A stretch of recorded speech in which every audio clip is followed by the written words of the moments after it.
This championship. He's made quite an impact, and he was in commanding form from early on. His medium and short iron play has been majestic, as witnessed by this rock-solid approach to the fourth. This set up the eagle chance, but he'd take the birdie to draw first blood in the match, 1 up. Now, the Englishman looked as though he was on a mission. Maybe the thought that a victory here would put him right at the top of the European Order of Merit is playing its part too, because this putt on 7 with his third birdie of the morning, another would follow at the 8th too, so now 2 up on the American, who himself to this point hadn't put a foot wrong. First mistake when it came was at the 11th. It was from Casey and from sand. A misjudged escape from the bunker found heather rather than fairway, enough to give the former US PGA champion his first win of the day. Casey's advantage now halved. But at the 12th, it was McKeel's turn to mess things up. He talked to the trees, but they weren't listening. Thereafter, the Floridian found a ditch with his third. Damage done. Casey restored his 2-hole advantage. Well, they have the 13th, and we're going to pick them up now on the 14th tee on this really lovely early autumn day here at Wentworth, and we'll go inside to join Andrew Cotter and Peter Alliss.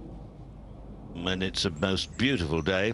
Some parts of the country have rather dull and overcast weather, but here at the Wentworth estate with its fine golf courses, it's absolutely glorious. Half a breath of wind, blue sky, not a cloud, some sparkling golf. The first 9 holes, both Casey and McKeel were really going at each other like a couple of good middleweights, blow for blow. Bit of a stumble round the turn, bit untidy in fact, a couple of silly shots played. But Casey, 2 up as they come up to the 14th, and the run found, the long mile run for home. Maureen Medill and Ken Brown will be out on the course following these players, the fortunes of these players. And Maureen, no doubt, enjoying it. Yes, Peter, great day out here. This is the final of the 4 par 3s on this west course at Wentworth. Not always the player's favourite, straight uphill, which is quite unusual for a par 3. 191 yards today. Paul Casey is 2 up, just managing to keep his nose in front. A little bit of a draft helping him here. He's got a 5-iron.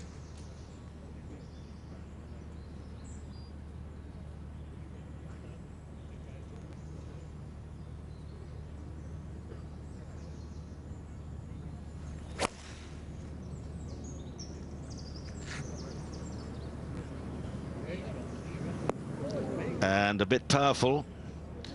Well, we've seen plenty there over the years, and it's hard to pick out the flag in the shadow, and that might be a little bit tricky.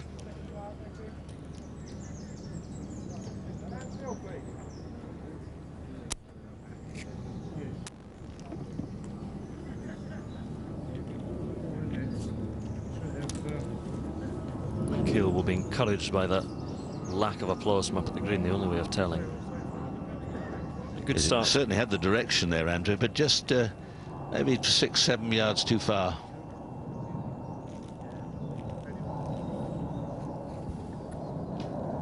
Casey out in 31, McKeel 33.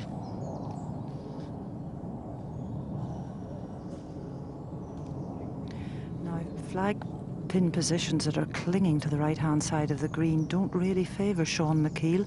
He likes to move the ball from right to left. I think he'll be a little bit more circumspect and go middle of the green here. Short. Could go back a yard or 2. There she goes. Grass is very short on the front of this green.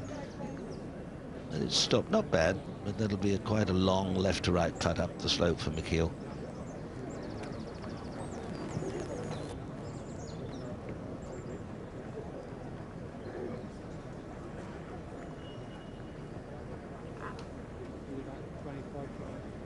That's his second World Matchplay appearance.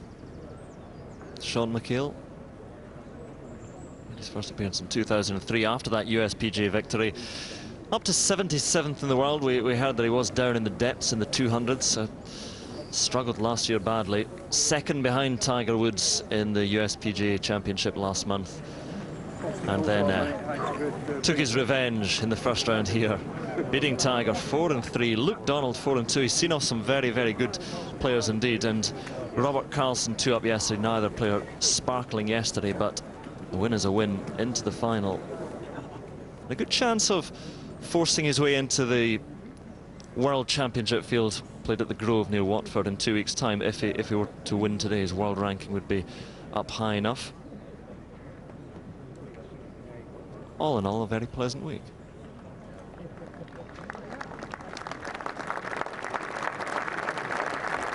Quite a steep climb up to this green. You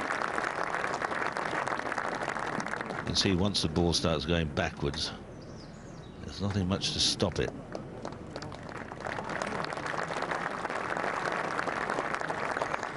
It all depends how Casey's ball is lying through the green, whether it's gone up the slope, whether it's in the little hollow.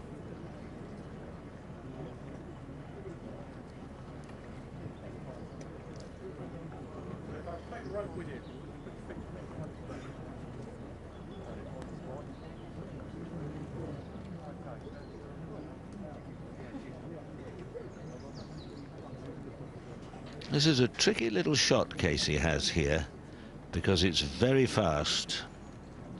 Oh, he looks as if he knows where he's going. I might as well speak to you. Maybe not. Wondering what all these people are doing in his territory. Could be McKeel to play first.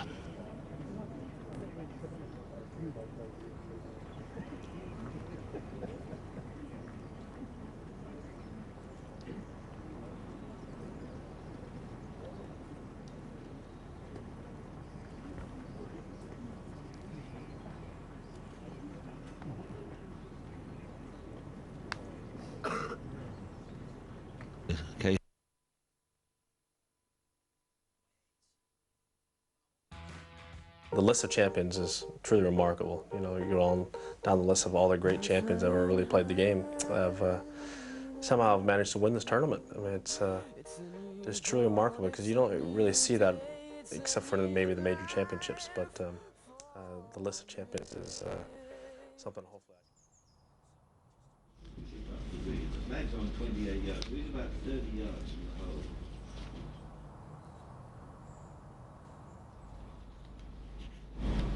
Well, we appear to have a few technical problems here at Wentworth. I'm sure we'll be getting back to the golf just as soon as we can. Just to remind you that we'll be trying to get back to the golf for the remainder of the first 18 holes of this opening of the final. Thereafter, they'll be teeing off for the second round at about 2 o'clock.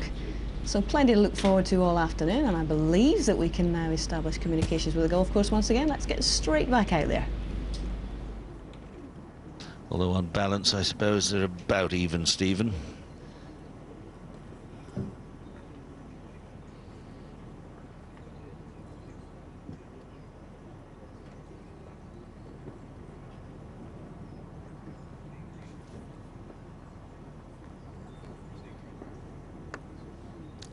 Very simple, smooth putting action, McKeel. And he's demonstrated that art very well this week. He's got the pace of the greens quite well with that one. Well, little utchy.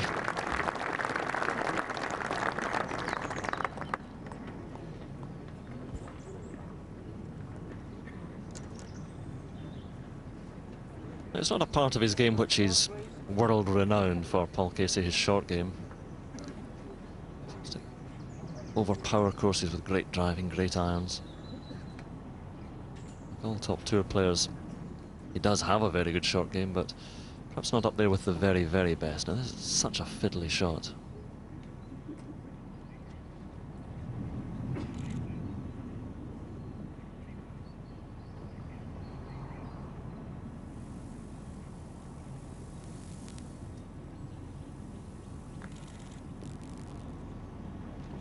That's too sharp.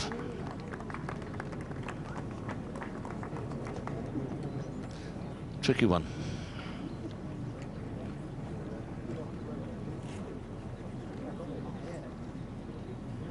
It was quite a big misjudgment from the tee there to go that far past. He was at least 15 or 18 yards out, maybe 20 yards if you take a measurement from the tee side of the hole. 2 up and heading the run for home. You don't want to lose holes unnecessarily, and there's a good chance here he might.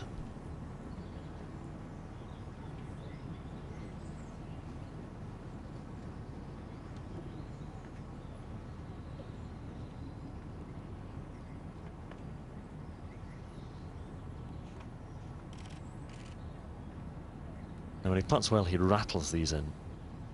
Certainly gives them a good go. Not the length of putt you want of a par 3 on a par 3 for a par.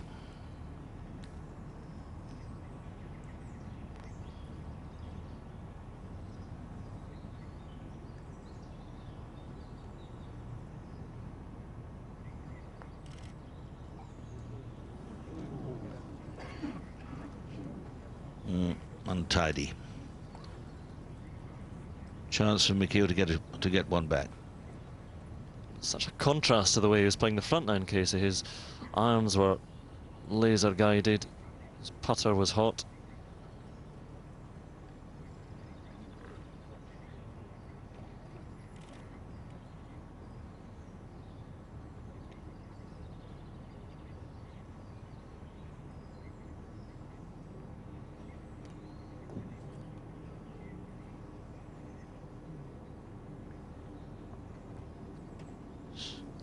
So this to get back to only 1 down. Nicely done. McKeel wins the holding 3. Casey is 1 up.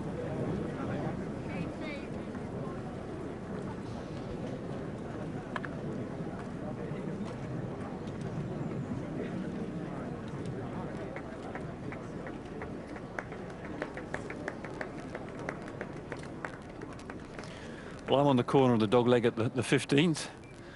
Some bunkers down the left-hand side, a new pot bunker down the right. Always a demanding tee shot. It's out of bounds left and right, but not a breath of wind out here today, so it's ideal golfing conditions. And you can either go with a 3-wood or a driver. Most players seem to be favouring the 3-wood, particularly with the fairways firming up. So a decision to be made off this tee, and it is a dangerous tee shot. I've seen a few ropey tee shots on the 15th this week. Colin Montgomery out of bounds in the gardens down the right to the left as we look there earlier in the week. And a couple of players in the bunkers down the left and beyond. Well, McKeel has made his decision and he's gone for driver. And when you're on the tee and having the player's view of this, the right third of the fairway is all in shadow, and that has a rather unnerving aspect or result of making it appear a great deal narrower than it is, and all you can see are those left-hand bunkers.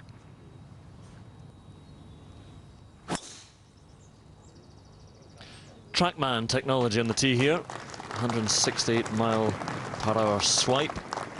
And don't need that technology to tell you it's right down the middle. 254 yard carry and about 30 yards of roll. This is the 15th. New bunkers have been put in and taken away down that left hand side over recent years. In the summer months when the fairway's firm, you can bound on down towards that little burn which meanders across the fairway. The green is so difficult at the 15th. Skating from right to left, high to low. And you really want to be below the hole if at all possible. The pin today tucked in the left hand side. Casey also with the 3-wood.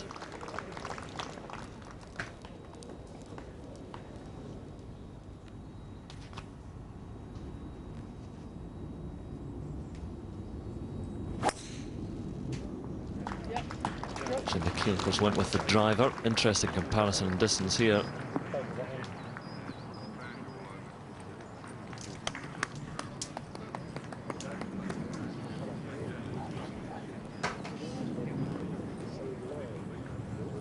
Two good tee shots. It's always pleasing to get a 4 on this 15th hole. Rather claustrophobic, and you don't want to be right. You don't have to be much to the right here to be influenced by that bulge of trees on the left that we're just going back to have a look at. And with the bunkers down the left-hand side, if you get in there, not much of a chance really of reaching the green in 2. And if you do happen to push it violently to the right, the the ground's bare, and there's quite a wide dry ditch that runs the whole length of this fairway, which you really can't play out of, and there's one on the other side as well. So it's quite wide, but it doesn't look it. There you see the flight line of those two drives, the speed of the ball and the carry. Both carried according to identical distances. Ken, my boy, are you enjoying it out there, watching this interesting play?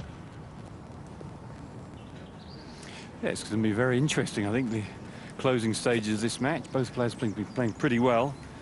We'll look back down the fairway. Casey's left himself 188 yards. The pin tucked to the left side of the green today, which is a relatively easy spot to get at. You can ease it in from the right-hand side. Yeah, there it is, and of course the green tilts from right to left as they play down. So if you do and get a ball pitching in the middle front of the green with a little bit of forward jump on it, it can ease its way down to the hole. The most difficult position on this green is front top right. So the hole cutter has been quite generous on this hole. No doubt.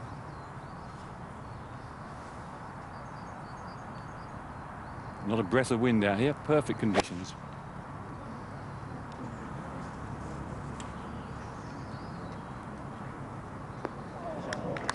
Here she comes. That's a beautiful shot from Casey.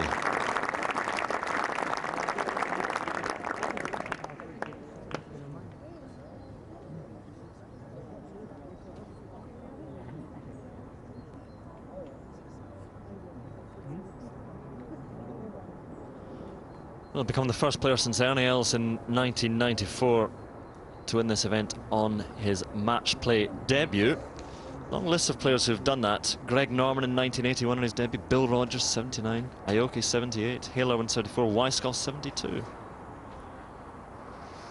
McKeel, who likes to work the ball in from right to left, has got to do a similar thing to Casey, ease it in from the right flank.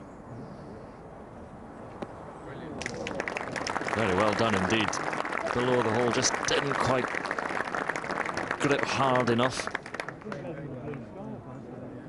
But when one player seems to hit a good iron shot, the other is responding. It's a good match play situation.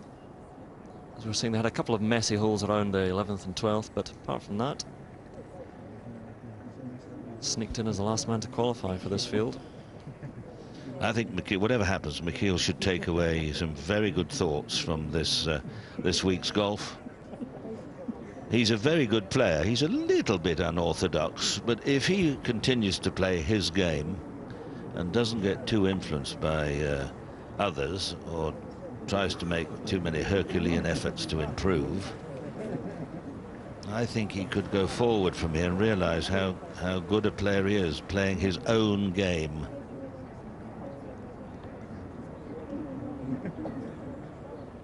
What a day for a game of golf. It's now the match play played in September. Used to be firmly in the depths of October, when autumn could be rather damp and decay all around and mossy. This is like a late summer's day. That's just what it is. Late summer's day, beautiful.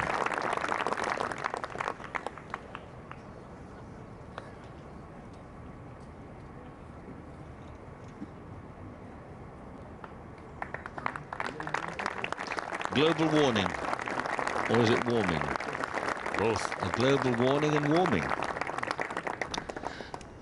wonder how they got on in the Middle Ages when they grew exotic fruit in Leicestershire, and a bit before that there was 10 foot of ice permanently around Edinburgh or Darlington, wherever it was. Dinosaurs ruled the world. It all may have happened before, you know, Andrew.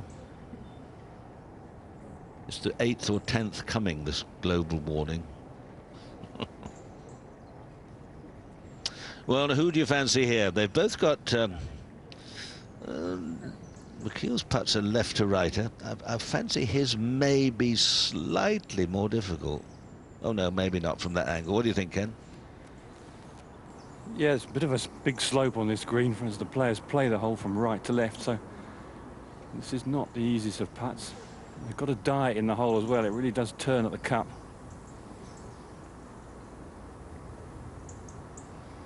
Green's as smooth as you'd like, actually, and running pretty fast this morning. Just over 12 on the stimp meter, which is fast on the pro side.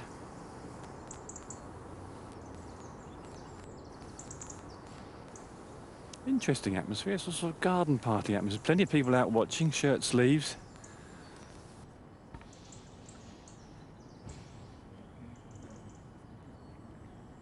It's the garden party before the late night party of the Ryder Cup. Do you think some strong drink may be taken next week? What would be your reading on that? I suspect There might be some fizzy drinks and some... no mobile dark phones liquid. next week, though. Pardon? They've been banned, the mobile phones Oh, next they're week. They banned? have been banned from the K Club. Well, they do that at the Masters, and if anyone lets one off, if you'll pardon the expression, they get dragged away by the gendarmes. I've seen it happen.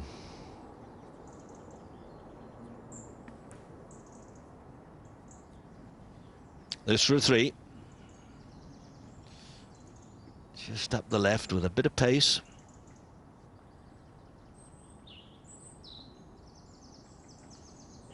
We'll see it. Just moved. Good strike. Looked good. But just that inch of movement, the last 2 feet. Conceded 4.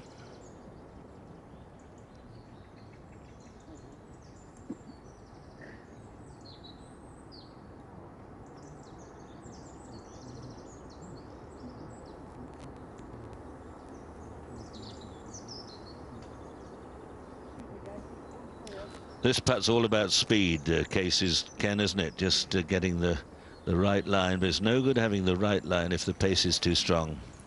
He's been pretty good at it all week, though. Short-range putting's been pretty deadly. This awkward, though. Right-handed players don't really like left to right downhill putts.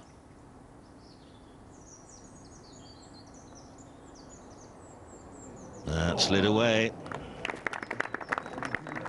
Holding 4, Casey remains 1 up. On to the 16th.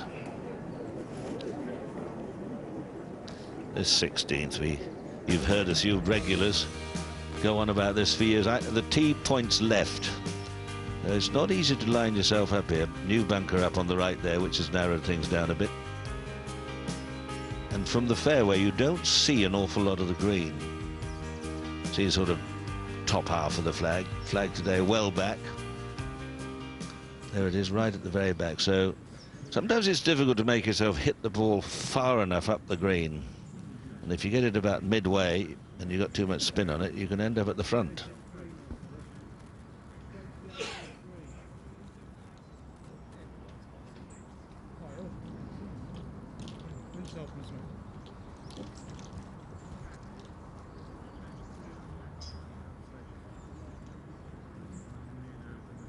And the players have walked back down into a funnel of trees here, just having a look over the sponsors' boards into Thomas Bjorn's garden. And if you've a mind, this is a part of the course where you really begin to feel claustrophobic. The trees seem to just close in on you. Ideal shot is to thread it up between the 4 bunkers that are out there. Sean McKeel going with a 3-iron, the longest club that he carries in his bag, the longest iron he carries.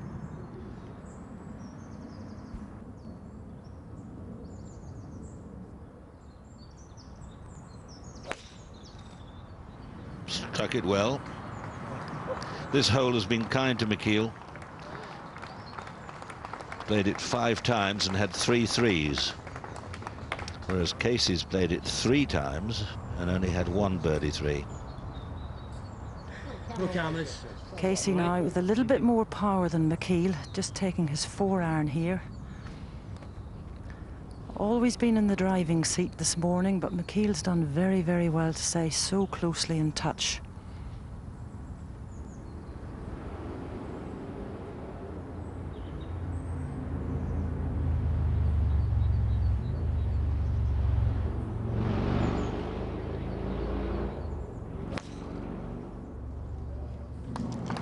The right half of the fairway, turning a bit.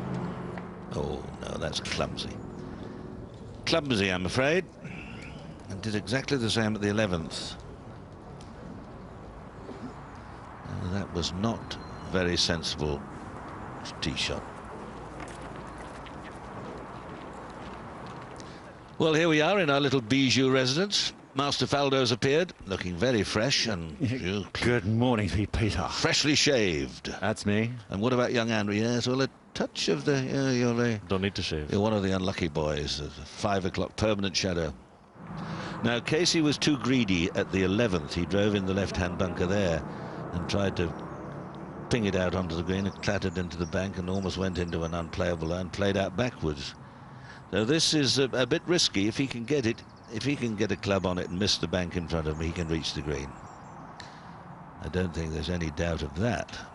But if he just catches the bank in front of him, it could fail miserably.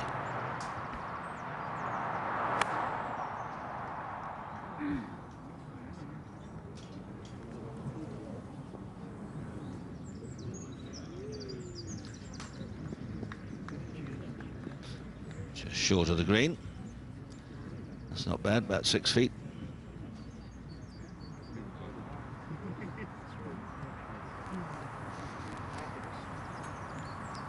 Ball just a little bit below his feet here, and he does tend to work the ball from right to left. So this ball will turn quite a bit in the air. The danger here is you've got to get the ball to the flag, and if the ball spins, of course, it comes away from it. But 6 yards behind the pin is the slope, so awkward little spot. I'm just thinking back to the 16th, and you playing against Graham Marsh, where something funny happened. Oh yeah, it was more than funny, wasn't it? But that was one of the classic examples of the, the judge and jury were able to watch on TV of the murder, and then when the police arrived, they have to ask what happened, but everybody already knew. So it was that wasn't a happy time for all of us. Most of them got it wrong as well. I mean, you were entirely innocent. I thought nobody knew what you did that. Well, it went through there, and then about now, the ball mystically appeared again, which has nothing to do with you.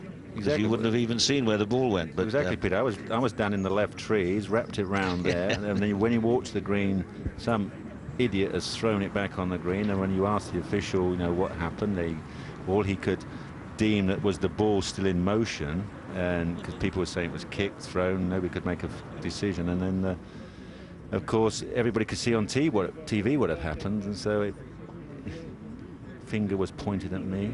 So. You were unfairly done. One of the very rare occasions you've been unfairly done moment. There we are. You were innocent. I will go to my grave swearing your innocence. Good man. Appreciate that. That's before and after there. You get on the chip, son, and you end up like your dad. Judging the pace and the line going to be very tricky here. There's a little bit of late left to right, isn't there, on this one, Ken? It's just at the hole side, difficult to see. Yeah, there's a ridge about now. It climbs up. Oh, it's going. Could be off the bat. Yeah, honours were about. He was about even Steven there. I'm getting down two entirely different shots. And McKeel could get it close, fluff it, or skin it well past. Take your choice. Yes, I think the skin it well past is favourite from the fluff in front of him, but it is a horrible spot. It's not a very pretty lie, is it? Can it sat down a little bit? It sat down and it's hard underneath, a bit clay. It's clay exactly. ground underneath. It's clay. It takes the 60 degree, but you don't want to bounce it. You still got to be hitting down into it. You are the Skinner. He's back. He's going to try Casey's shot. He's going to say, "I'll just show you how to play this shot." We need to bring Dan Maskell in to do the commentary now, Peter, don't we? I say. An unforced error, I would say, Peter. Do you know they played the first 9 quite splendidly, these two, and from the turn, they had one birdie at the 11th, but a conceded birdie after Casey made an awful mess of things. But it's been very, very scrappy golf since then. Nobody knows why. It's still exciting, but that's the extraordinary thing about golf. You go out some days and you feel like $1 million, and you hit the first drive out of bounds and struggle to do 75, and the next day you feel sort of tonsillized, and you go out and do a 64, and nobody really knows, do they? It's the most extraordinary game.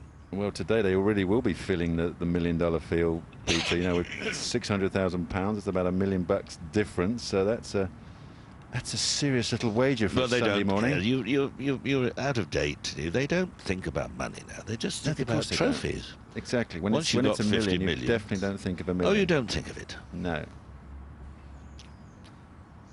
There's Stephanie, the good lady wife, who's with child, and she's walked all of. He's done a few miles this week, I can tell you.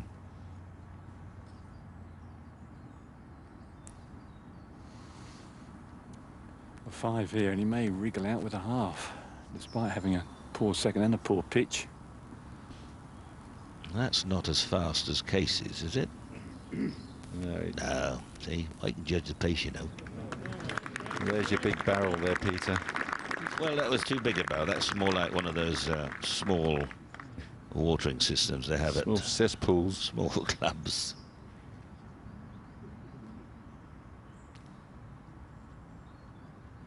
Well, Casey's just at the back of the green, putt to win the hole. Well, we keep telling you that all the sorts of dramas that happen at this comparatively simple-looking hole, the 16th. Time and time again, the best players in the world struggle to get 4.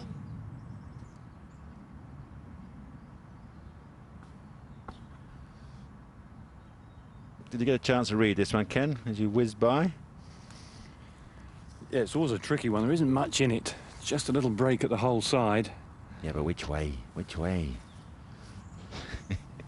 I know there's a little break, but I don't know which way on this green. I think it might go right, won't it? I think it's pretty straight. We'll see. Oh, well, we did well. We did well. We went left. Nobody asked me. How about that for teamwork? Well, that's a 5, and it's caused really by that pulled tee shot, misdirected shot into the sand with a 4-iron. That is not good, young sir. McHugh with the second shot was too bold. He's got a putt for a half. Well, he certainly had a good read. He would seen Paul's putt come up there and see that break. You know, these greens we were talking yesterday, they're a beautiful, beautiful surface, and they're very dark. It's always a very dark green here. Chris Kennedy manages to get them a beautiful bottle green, but it disguises the speed. They're always slippery quick here. You're running about 12, maybe even increasing as the sunshine and the warmth of today, but he obviously would have taken note that that thing fell to Paul's left. This is going to his right, so it could be a little either straight and firm or left half that he likes to feel them in nice and delicately. Oh, will he overdo it though and hit it too hard at the left edge? See? We should have asked you that first time. About this game? Well, I'll leave it all to you. I'll be off then. I'll be out of here for lunch in 40 minutes. And he's influenced by Casey's putt. I'll come back at 6. Is that all right? Well, it's only a hop, skip and a jump from the 16th green up to this 17th tee, 610 yards. You don't want to have a touch of vertigo here. It's a very high tee. Right to left shot needed, adverse camber. Tends to bring some of the trees into play that weren't in previous years because the tee's back some 39 yards. Very demanding tee shot.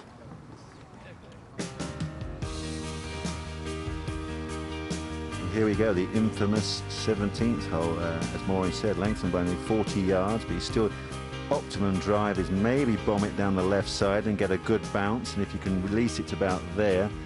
The players can't see the green. You see that giant oak tree there is the pinnacle there. That's what we use as our line, either left side of it for a left-hand pin or right-hand side for right-hand pin. But 2 good blows. Mr. Casey did it yesterday, I believe yesterday morning, with 2 woods. So amazingly halving the 16th on 5. Out with the driver, trying to hit a little power fade, I think.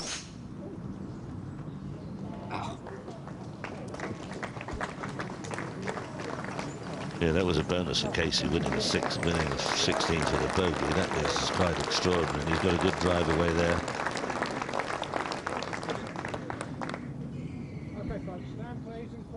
He's not played this hole very well. He's had 1 birdie, a 5 and a 6.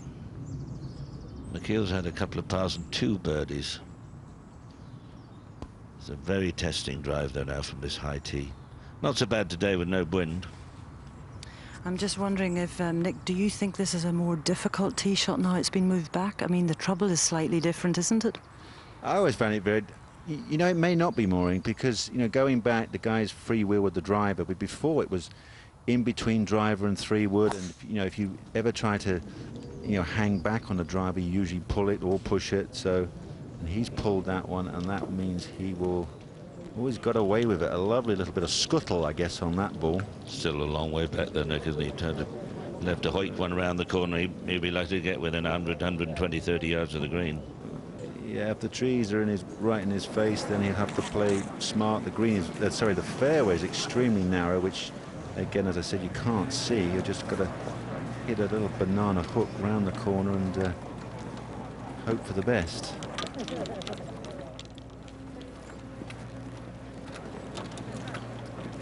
Yeah, and Sean had some problems yesterday. If you're watching at 3 wood on, you know, 9 and 11, he pulled kind of slightly flattish plane there with the arms, and then drops underneath it, but then kind of stands up with the leg and gets a little bit blocky, and then the arms go. You see the arms were thrown up very high. You see very few poor swings. You look at all the young lads playing in county matches, and they've all got good swings now. They've got sensible swings. I think the coaching has improved enormously. You've got your young people you teach, and I'm sure they learn how to hold the club. Nobody's left alone to have a Whitcomb sort of grip, which used to be very much in the 30s, all fingers and thumbs. They're all classic now, which I think is nice to see. Well, I agree, Peter. I agree totally. You know, the instructional side is a major. And it's kind of like join the party. If you come as an individual and it's costing you, you know, if you can't cope with playing, you're under pressure because your grip, your poor swing. Well, you're competing against dozens of players who stand up and do everything right, and so, hey, you better think hard about doing the swing change and doing something about it. That doesn't mean to say that you still don't get the individuals. You get the Furiks and you get the Trevinos and you get the odd people, which. Ken's there, desperate to tell us something, Ken. Well, the tee shots are virtually equidistant off the tee. Case is down the right-hand side, a little bit further for him, and he can just about see round the corner of the dogleg. But if we move a little further up the hill, it gives you an idea what happens when you move up the slope. Sean McKeel, you can see how the trees are right in his way. He's got to really hit a sharp draw around the corner of the dogleg. So this is an awkward shot, really.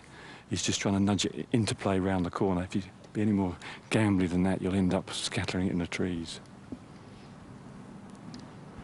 Well, this is a severe hook to the left, but that's his sort of game. A chasing 3-iron, 4-iron might get a long way down the hill.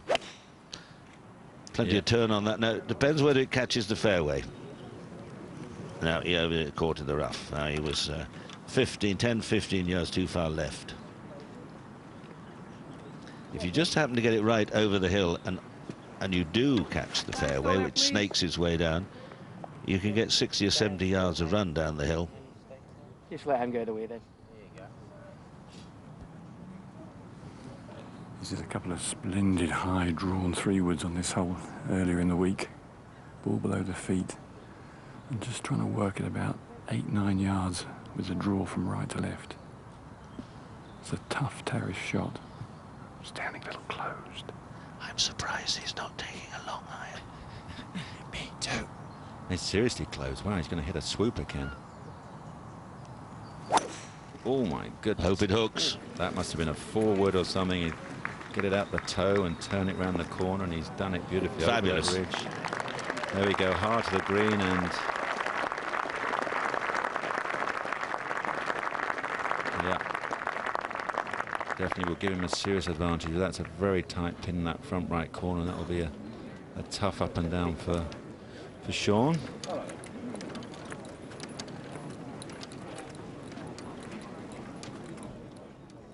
There you can see the shoulder alignment, well right, but that's what he's pictured, that's what he's seen, and swing out that way as well. That's the important thing. You've got to avoid the temptation to come over it a little bit to steer it. You've got to give it a free wheel. A very difficult shot when it's blind. For me personally, I always thought that was one of the toughest ones. You couldn't quite see where the darn thing was going to finish.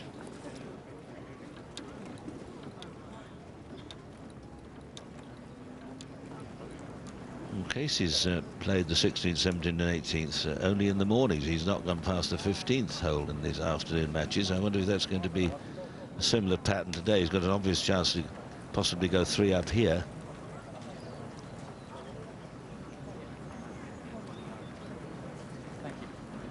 McKeel wandering down to get a yardage from the middle of the fairway, but he is not.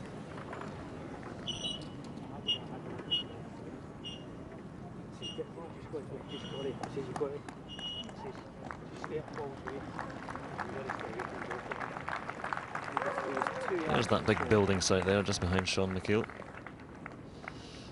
Well, it went very well for Casey in the front 9. He was sparkling, 4 birdies, no dropped shots, and McKeel did well to reach the turn just 2 down. Since then, 3 dropped shots and no birdies for Casey, yet somehow he still managed to win 2 of those holes, because McKeel's had a couple of shockers as well. Still 2 to the good. This is awkward for McKeel. He's got to play a very good shot and have a touch of good luck here if he's going to get within 8 feet. The green has a little ridge at the front and it slopes away. You saw the way Casey's ball trickled onto the front of the green. They kept going and going and going. But this is not easy. One good thing going for him, the grass is lying with him. It's where all the spectators have walked, which makes it less likely for the club to get snagged up. 148 yards. You can see everything, but front pin always awkward to get at the 17th. Not much landing space. And easy to leak it down the right. What's he got, Cam? About full 9-iron? Just a 3/4 9, yeah.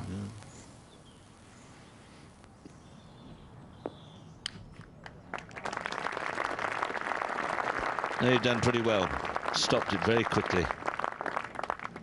But he's there for 3. Casey on the back of the green in 2.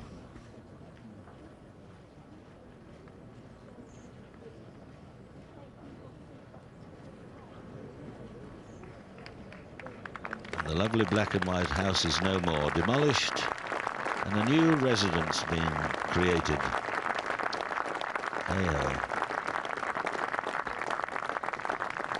He'll become only the 3rd Englishman to win this title, Casey, if he were to win today. With only 2 previous English winners, Lee Westwood and no, the other one escapes me. Yeah, me too. It's so damn long ago. Gosh. That's strange. It's been a real international event, though, when you think only 2 English winners, but it was the domain of Ballesteros and Player 5 times each, and Ernie Els, of course, he's won it 6 times, Michael Campbell last year, and only 3 Americans since 1979, Bill Rogers in 79. If we go a little bit further back, see that Corey Pavin won it in 1993. You remember that match, Nick? I remember that one. I remember 6 down the last, I think. That was one of my few blow-ups. Mark O'Meara there, the last American to win in 1998. So Sean McKeel trying to give himself a little bit of smog or something hanging above the trees. Eagle chance to win the hole.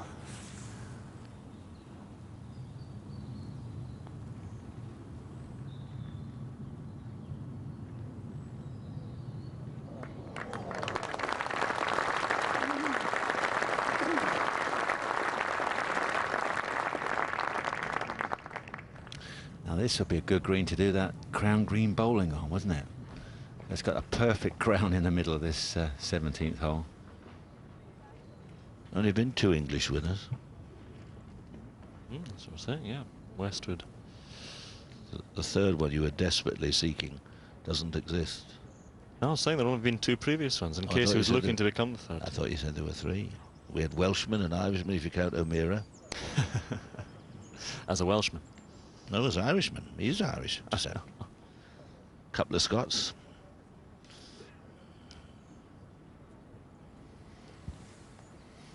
Well, having lost the previous hole, he doesn't hold to lose this one.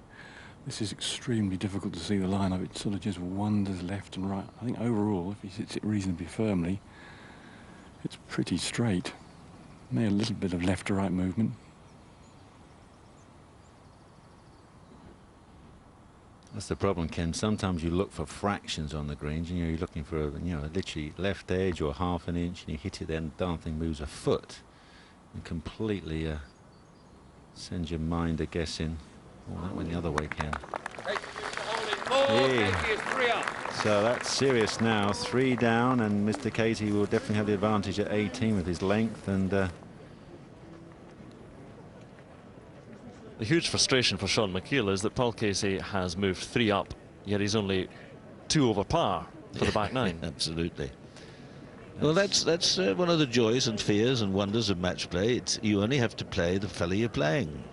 And there is a debate whether you play the course or play your opponent. I always played my opponent, but some other people play it differently. And now we come to the 18th, as you say, Casey, if he can avoid trouble on the left, and that bunker on the right's made him think a bit. You can't just blast away on the widening of the ditch across the fairway, and the new bunker's up by the green. A good drive away in the middle of the fairway allows the long hitters to launch one high in the air and plummet it right down on the green. Flag right at the back today, back right, 31 paces on and 5 in. Now Casey's tee shot, 3 up all of a sudden. And if he can get a nice drive away and get a 4 here, he'll lunch happily.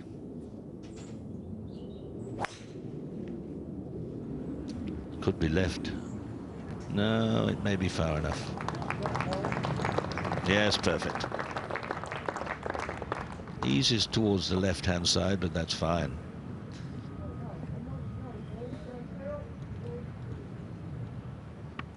Well, Sean McKeel kept Paul Casey waiting quite a while there on that 18th tee. I think he had another putt on 17, and Casey was twiddling his thumbs down here for quite a considerable time. Now, if any of you have been watching the coverage and watched yesterday and you're thinking that Sean's wearing the same shirt as yesterday, you'd be absolutely right. We have it in very good authority from Mrs. McKeel that indeed it is the same shirt, but she wants us to assure you all that it's been freshly laundered. He just wasn't really expecting to be here this long this week. He only bought one for Thursday, did he, Maury? Sounds like it. Well, he'll be able to afford a few. I haven't heard of that. The guys come with a limited wardrobe. Most of them bring a small Louis Vuitton. Could Hello, be in Mr. trouble. Elton John with his 73 cases. Trevino wore the same stuff. That's happened before, though. Same lucky shirt. I played well in wearing this shirt, a pair of trousers. That's happened a few times before. Trevino had his red socks when he won his first US Open.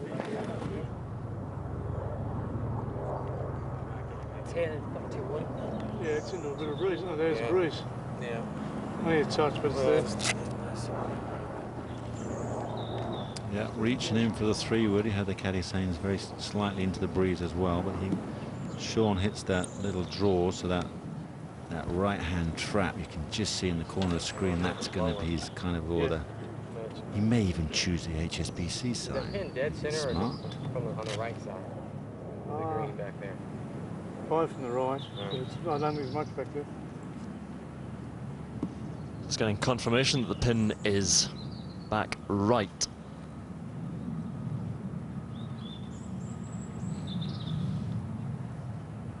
McKeel's second shot. 3 down. Needs to carry at least 6 yards on the green, otherwise it hits on the little upslope and it'll kill it. Oh, looks like he nailed that right at it. Go, go, go. That's a great hit, but just needed another few more yards carry. That took him to his max, I guess, but he's come out that nice. The ball, at least he's kept releasing, heading in the right direction. It's the advantage of distance going in with an iron. Does hit the ball a long, long way. This is just about the longest tee shot we've seen down here this week.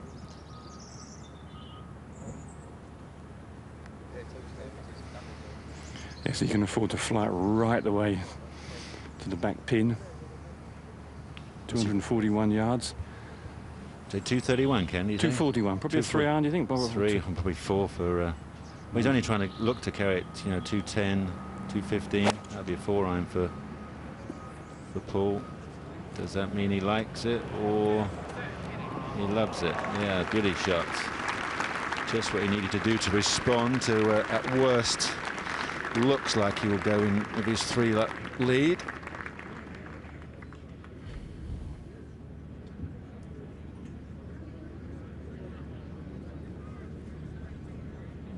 They need those periscopes again, Peter.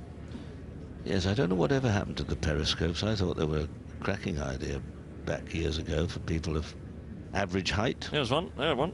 Where? Down left, look. Spotted one. There. Can't see. Closer, go. Where? Is it a Piccadilly? Man with a black cap. Oh, there. Ah, but that's a posh one. That's one of those things like surveyors have. I think those are the Mickelson, with the Phil Mickelson's father. Those are very.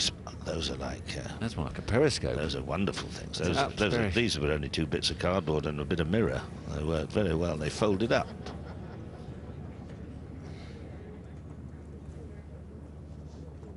So a grand view the periscopes provide.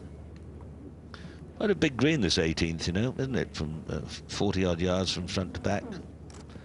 And it's almost like a swell of the ocean. It sort of moves. The green gently moves up and down and across. Very, very few, if any, flat greens here on any of the courses at Wentworth, of which there are 3 cracking courses and then short course well in the middle. Fine golfing facility. Well, McKeel could do with a little bit of putting magic. He hasn't held a lot of long putts this week, but he certainly holds his fair share inside 12 feet. This would be for an eagle 3, and it swings a little bit from right to left. If anything, a fraction up the hill as well. It's one of the slightly easier putts to read, this one on the green.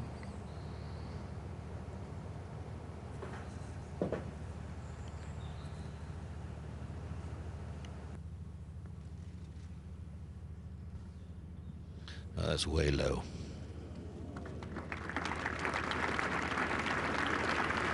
Good safe putt for a birdie 4. He's had 4 birdies at the final hole and a 6. It was in the second round out. May well be conceded. No, perhaps not. But leave it for bargaining purposes.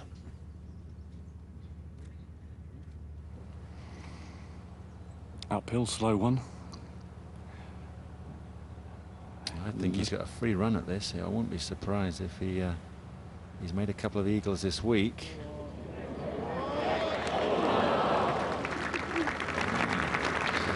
That won't be given, I bet, coming down the hill. Oh, will it?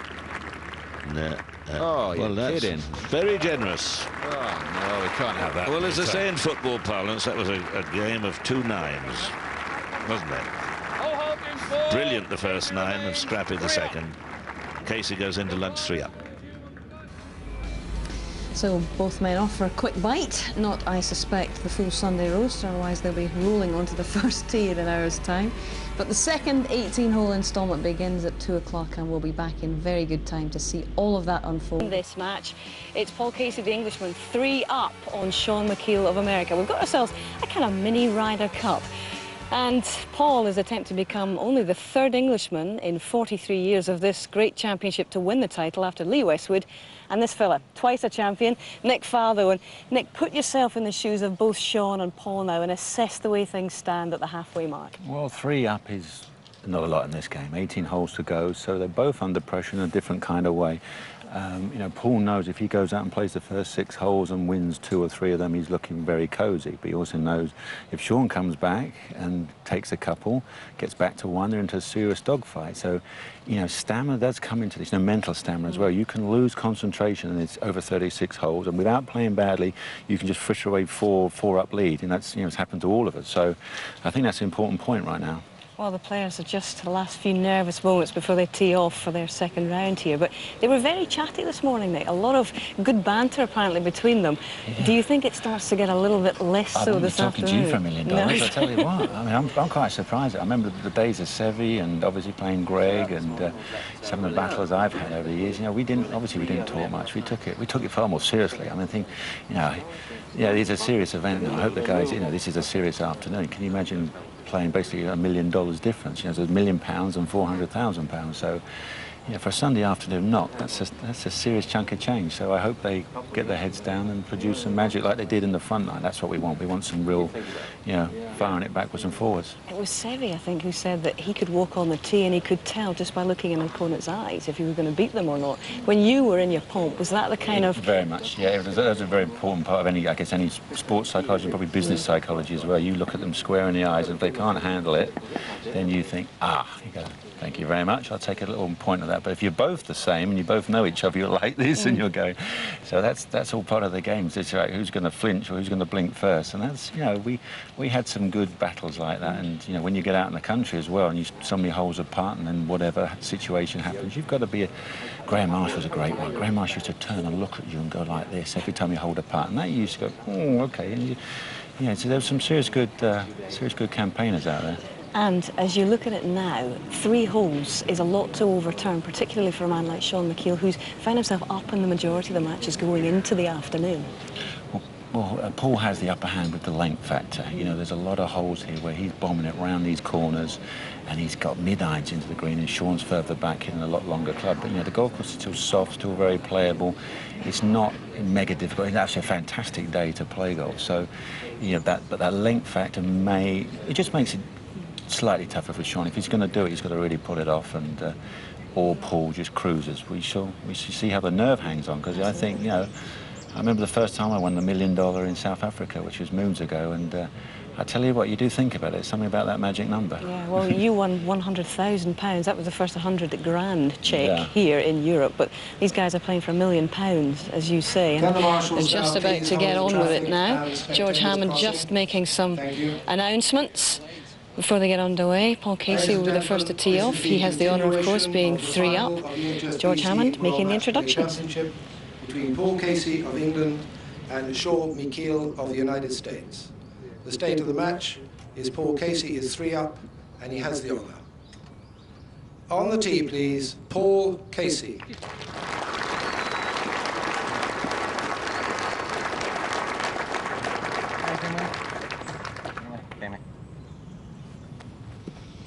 So this is it, the final 18.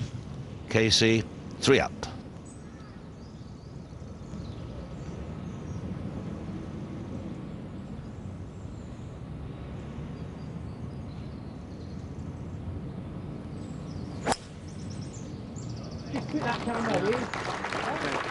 That lazy, languid, powerful swing. On the tee, Sean McKeel. And for the last time this year, George Hammond, the starter, who's been here for every one of these events since the early 60s, gets the final player away.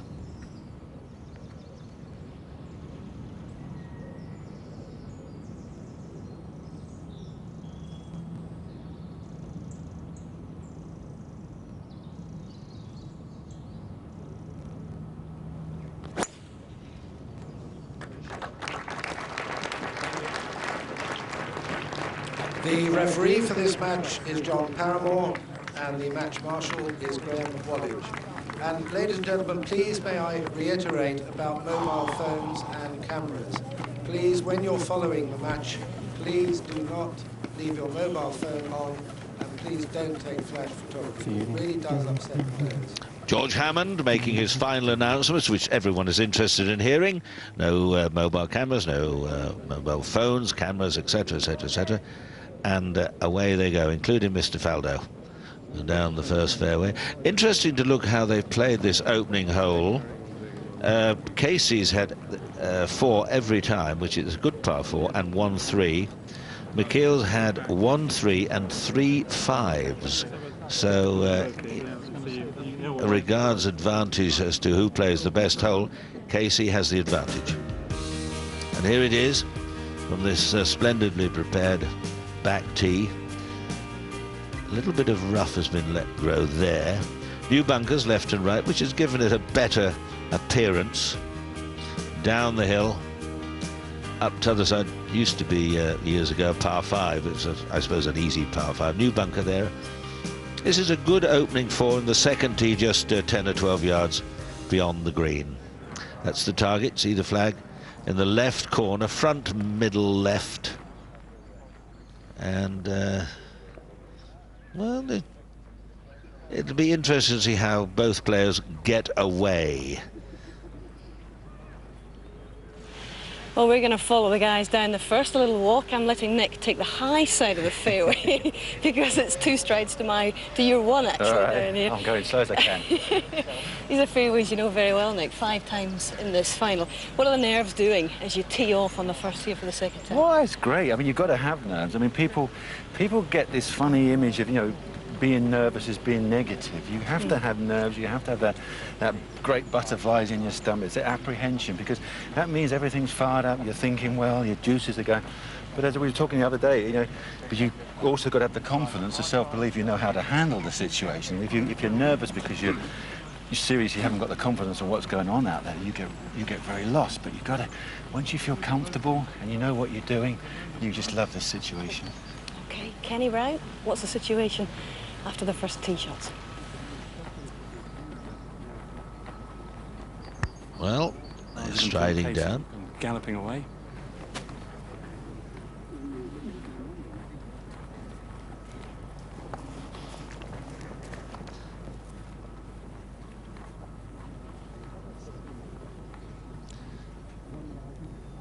Now, both these players appear to be slightly on the downslope. Not that it should make any great difference to players of their caliber, but if you were being very picky, you might say McKeel has the slightly more straightforward shot.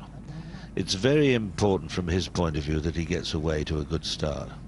They played very good golf this morning. Casey 31 for the first 9 holes, that's 4 under par.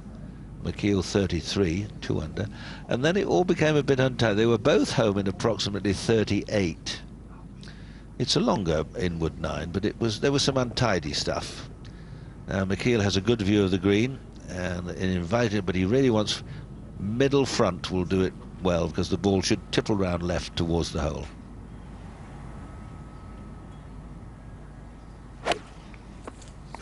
Two 8 yards left for McKeel. And well struck iron. Bit unlucky there. Breeze about. Bit unlucky, Ken. Took a hard bounce just through the back.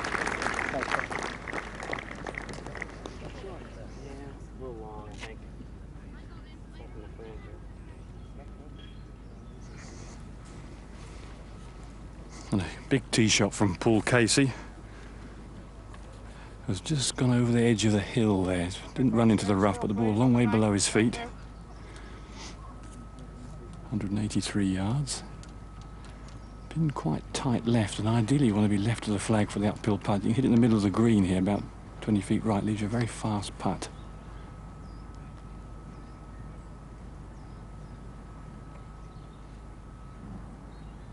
Seven iron. 7 iron, big 7.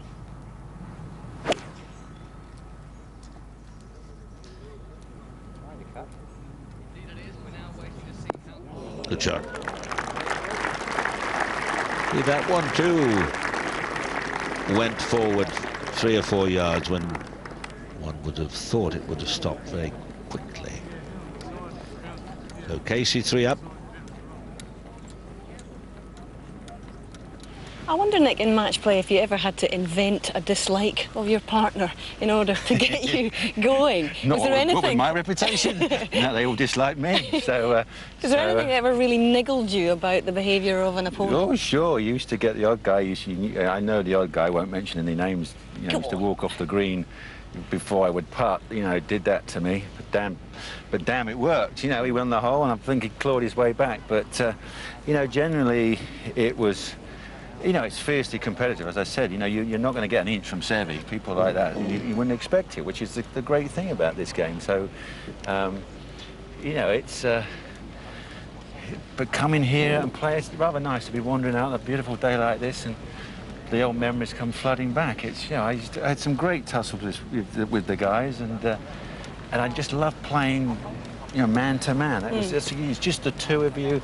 And you know the crowd are here and they're loving it. And you get a good 5,000 people following you. So it's a real great feeling. What do you think United? Get out of the way. What do you think united the great match players, the multiple winners of this championship, Player and Palmer and yourself and Ballesteros and Els? Is there one common mental capacity? What is it? Hate to be beaten. Right. Cannot face being beaten. You will do anything and you'll give your absolute 100% until you collapse. You just cannot.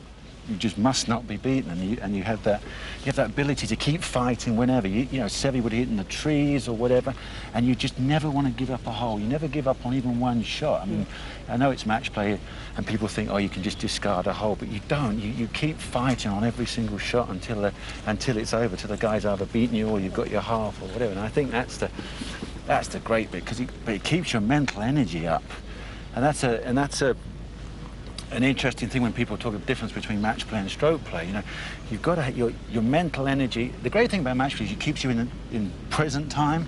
You can't start thinking, well, I played badly 3 holes ago, or I'm worried about the 17th. You've got to be right here and now, and it's a great form to play golf. You're just so competitive. You want to get the darn thing in the hole as quickly as possible, and that was my attitude. You know, look at the hole. How can I get this thing in the hole from anywhere? You know, you just. Well, let's see how they do on this first green then. And there's the green, and first to play it'll be McKeel from the right here, off the back of the green. Left to right swinger.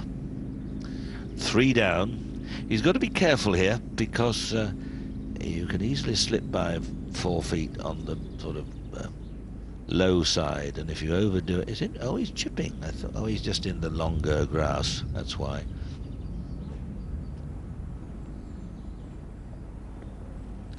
A very lofted club, hoods the face, chops it forward, and there it goes. That's 6-7 feet past. It was a little bit heavy-handed. Just a little bit heavy-handed.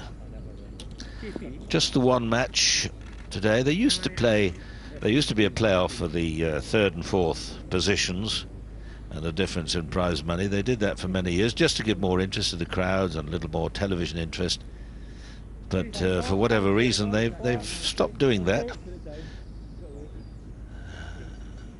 We just have the one game, limited crowd. You can see the trees either side. You can't have 20,000 people following one game. That's one of the problems with the Ryder Cup, where we'll be next week. Don't forget, we're on next week, BBC highlights from 8:30 to 10:30, Friday, Saturday, Sunday, to be a tremendous occasion. But that's one of the problems. You have 20,000 people and only 4 matches on the course, and it's very hard to see if you're under 6'6". Casey comes up. That looks a good speed for 2 putts. Well, maybe a little shy. That probably conceded. Yes. A little bit tentative, but sensible. McKeel has a tweaker to halve the hole. If we get over the years some complaints about people saying I went to the Ryder Cup and couldn't see much, well, you get 6, 7, 8, 9, 10,000 people around it every green, and there's only 4 matches. Remember, the first 2 days. It's not easy. That's why it's handy to have a periscope sometimes to see over the top, or watch it on BBC. Now up the right hand side, 7 feet at least. This for a half.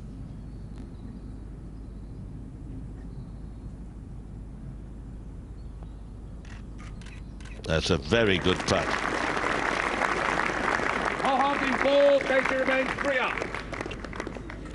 So we've enjoyed our walk on the first. I'm going to have to get you straight back to the commentary box now. I'm going to try and keep up, and I do not know how Fanny Sunnison coped with you all of these years. With that 35-pound bag on her back, I tell you what, that was a serious physical effort with that thing, yeah. Well, we'll leave you with Ken Brown at the second. Come on, Nick. I'm off. Big tree that guards the right side of this second green, not really in play, though. The pin a little bit more central. Tee back in the trees there, difficult to pick the breeze, but the flag today guarded by this pot bunker here, and you can see the flag not too far past it, about 8 yards, so quite a tight pin, but no breeze about, so club selection not too difficult. Plus, the green is reasonably holding. I'm not quite sure how long this hole is played today, and is mooring back on the tee? Indeed, Ken, and it's 149 yards. And it's just there are a few spectators and television people, not ours, I hasten to add, encroaching slightly on Casey's line on the right-hand side of this green. But as you say, Ken, at first sight, a very innocuous hole until you drift your eye line upwards and to the right, and you just see how imposing this massive tree on the right-hand side is. Casey has got a 9-iron here. Ideal start for him, no sweat for his par, still 3 to the good. Casey's job now is to, and I don't mean this to sound negative, but he's 3 up, and his job is to win this match. So middle of the green, at worst a 3. Next hole, middle of the fairway, green, at worst a 4. Make McKeel work.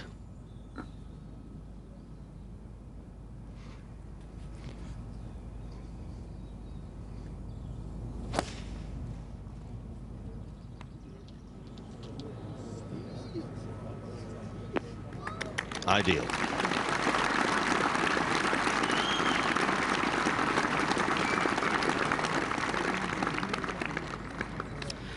Well, Sean McKeel still in that favoured blue shirt. It's proved very lucky this week so far. He's got a lot of supporters out here. He's been a very engaging companion in press conferences and so on. He's won an awful lot of admirers. Now, he's got the same club.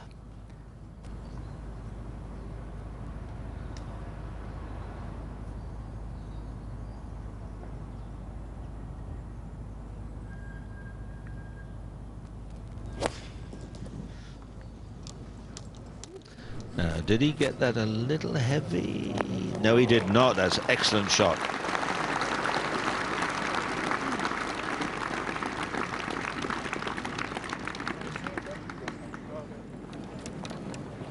If I don't get it, it's my fault. Nah, it's all right. I was looking for you there. Good shot there. Well, on the third tee, we've got the TrackMan out, and these are sort of mini radars that measure a number of things. First of all, ball speed, the trajectory, how much the ball is spinning, how much it's turning, exactly where it lands. And this is quite a fantastic thing. There's 2 radars here, so if someone stands in front of one, it can still register it. It's a new gizmic that a lot of the players are using to help their games, because it allows you to hit a ball and know exactly how far it's gone, where the spin is, and they use the computer here. So it's proving to be very useful. And I know 1 or 2 of the players have invested in one. It doesn't come cheaply. But the TrackMan is a thing of the future. All fascinating stuff, which all adds to the delights of watching golf at this level.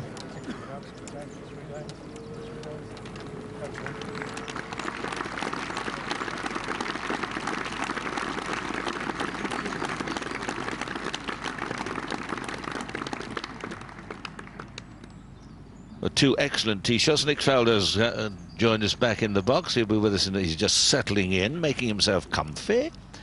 2 good tee shots there, Nick. Yeah, looks good, Peter. Yeah, I thought.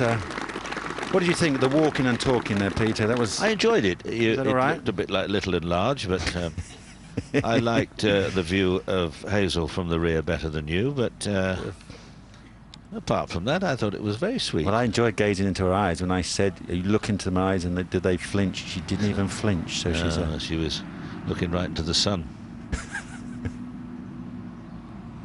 Oh, you're full of compliments. Thank you. Now, this is a test for Casey. McKeel is much nearer. He's putting nicely. And if Casey can pop this in, he's not all that far away. It's about 18 feet, maybe a bit less than that. No, about 18, that sort of thing. And this is a more or less straight one. It sometimes moves a little bit to the right. Yeah, you're right, Peter. There's just about 4 foot short of the hole. There's a very subtle little ridge, which is, from any angle you come from, you've got to read it differently every time, because it just, it will meander off. So you're probably right. Should maybe turn a little left. Speed is so important too.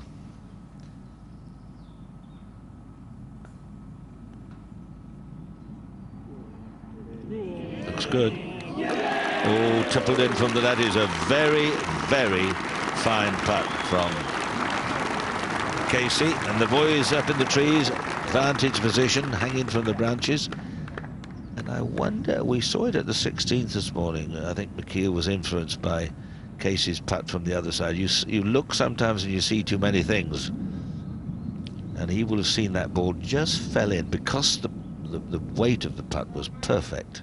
If that had been another foot harder, Casey's ball would not have gone in. And it just reached the edge of the hole and toppled in. From the left, remember. So McKeel, if he hits it at the left and it's a bit too hard, it may not go in. Everyone enjoying this wonderful autumnal afternoon. McKeel will enjoy it more if he holds this. This to stay 3 down.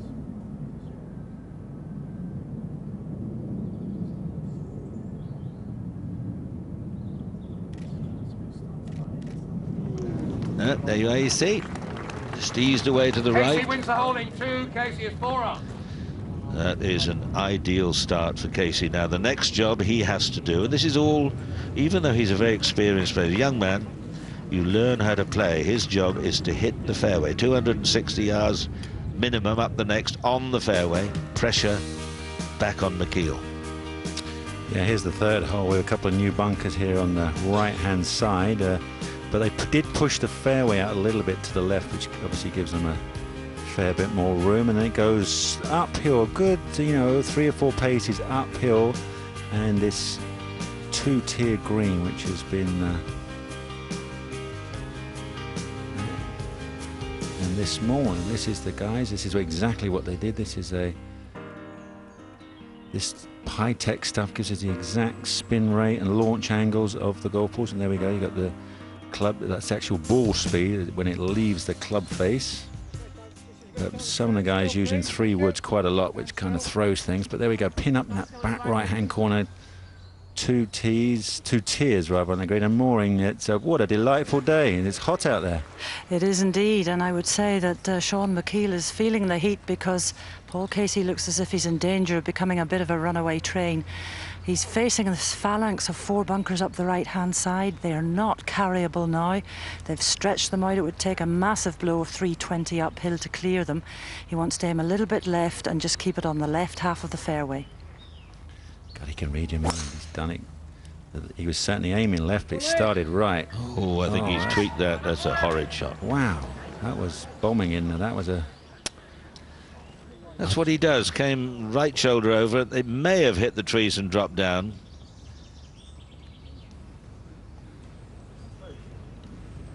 And we haven't got the result of where that ball has finished. He may have hit the trees and dropped down, so all may not be lost.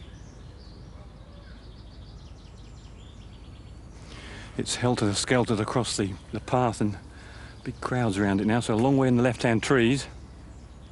I'm surprised he hit driver reading. You know, these 2 holes being, you know, he needs to just lean on his advantage with the length.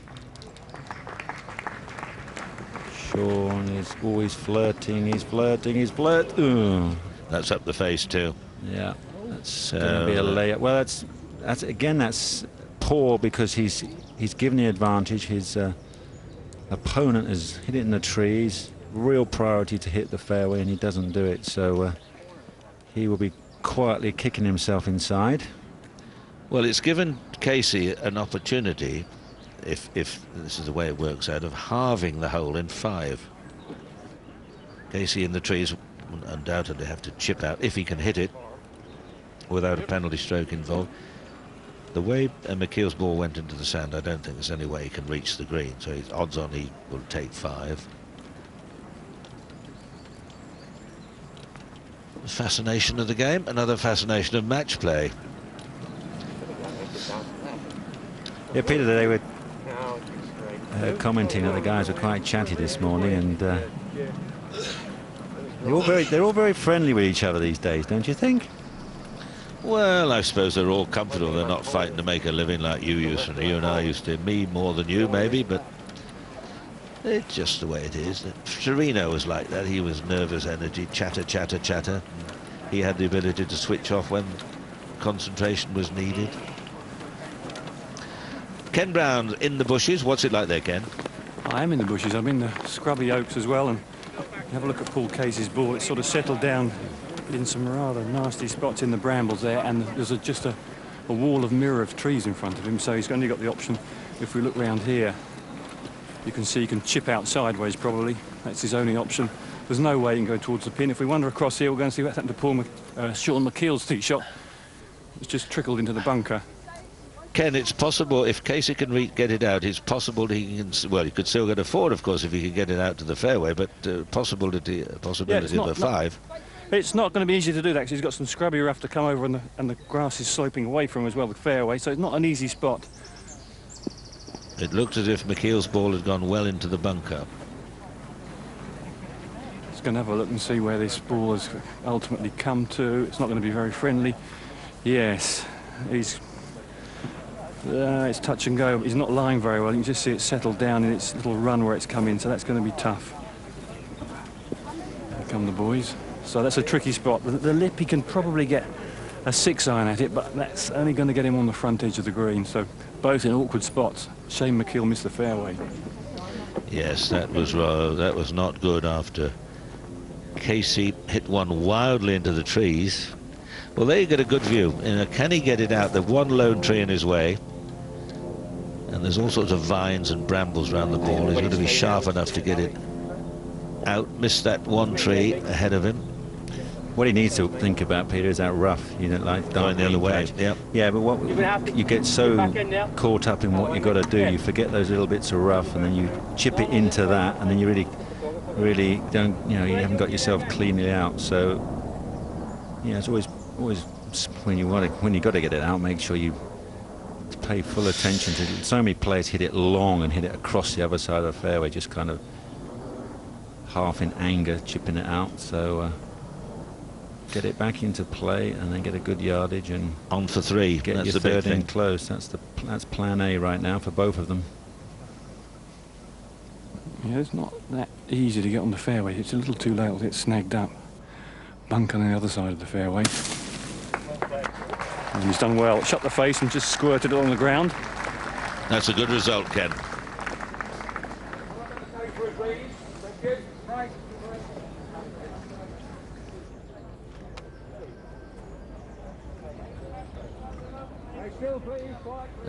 If McKeel is too greedy and hits the face... No, he didn't. He went deep for that. It's not gone all that far. Yeah, Peter, quite often the players will lay up intentionally to a certain yardage, because there's no point in getting it too close to the green. You've then got to make a tough decision what you do with those tears in the green. If you hang back to your favourite yardage, 100 yards, 80 yards, whatever you like for your sand wedge or mid wedge, that's how we kind of keep in our comfort zone, so we know we're back in position. We've now got an 80-yarder. We can get that into a 10-foot circle, hold a putt, make a 4. Comes, you could still win the hole with a 4 right now. Oh, absolutely. There's so many permutations still available on this hole. And there's all the tears you can see. Well, now they both have pitching wedges in their hand. They'd be more concerned with landing the ball right up next to the pin. If they're a couple of paces short and get too much spin, they'll be all the way back down the tee, which would be a really professional unforced error. So look for these to be past the pin and trying to spin them back in. Ken, what do you think of that little summary? 130 yards to the flag, so it's a nice, fairly full pitching wedge, I would say. Got to be careful. The flag is 7 yards up the little ledge, and as you say, it's pretty soft up there. Yeah, we're coming with pitching wedge. He does have options. You know, we talk about players can either, you know, come across the ball in a certain way to either impact more spin or rotate the club through. You roll the face over to take some spin off. So that looked like a pretty standard stock wedge shot. Not great. Gives him a 20-foot plus for a 4. At least he got a chance for a 4. He holds a lot of long putts, as Casey, that sort of length. 6, 7, 8, 9 yarders. And McKeel could hit a low one, land it on the middle tier and skid it up the little ledge. Not something American players think of too often. They always think of the airborne route, because that's how most of the Yankee courses are set up. Yeah, I don't think he would be thinking that one, Ken. That's something he wouldn't have practiced much, so... There's plenty of loft on this. gets a second bite at the cherry here if he can get this inside 10 feet. Which he's done. Stay there, stay there. Yep, well done. So he's... Excellent shot.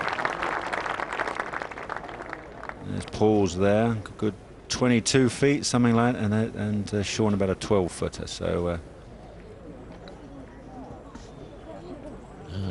Casey could hold a putt first. It would be an interesting situation. Thank you for your emails, which are coming in. Alex Ada, interesting here. You talk about golf being expensive. I'd like to mention, or would you please give a mention to the member of the Fry's Golf Club at Keynsham, Bristol.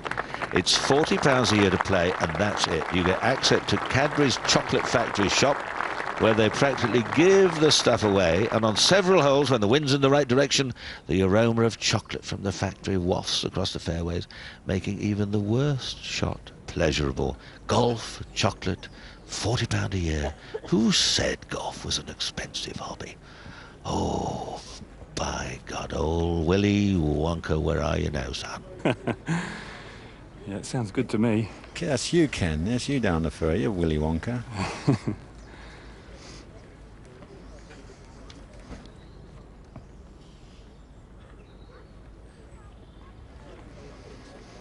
Wonderful scene round this third green. I'm looking from the fourth tee, the new fourth tee.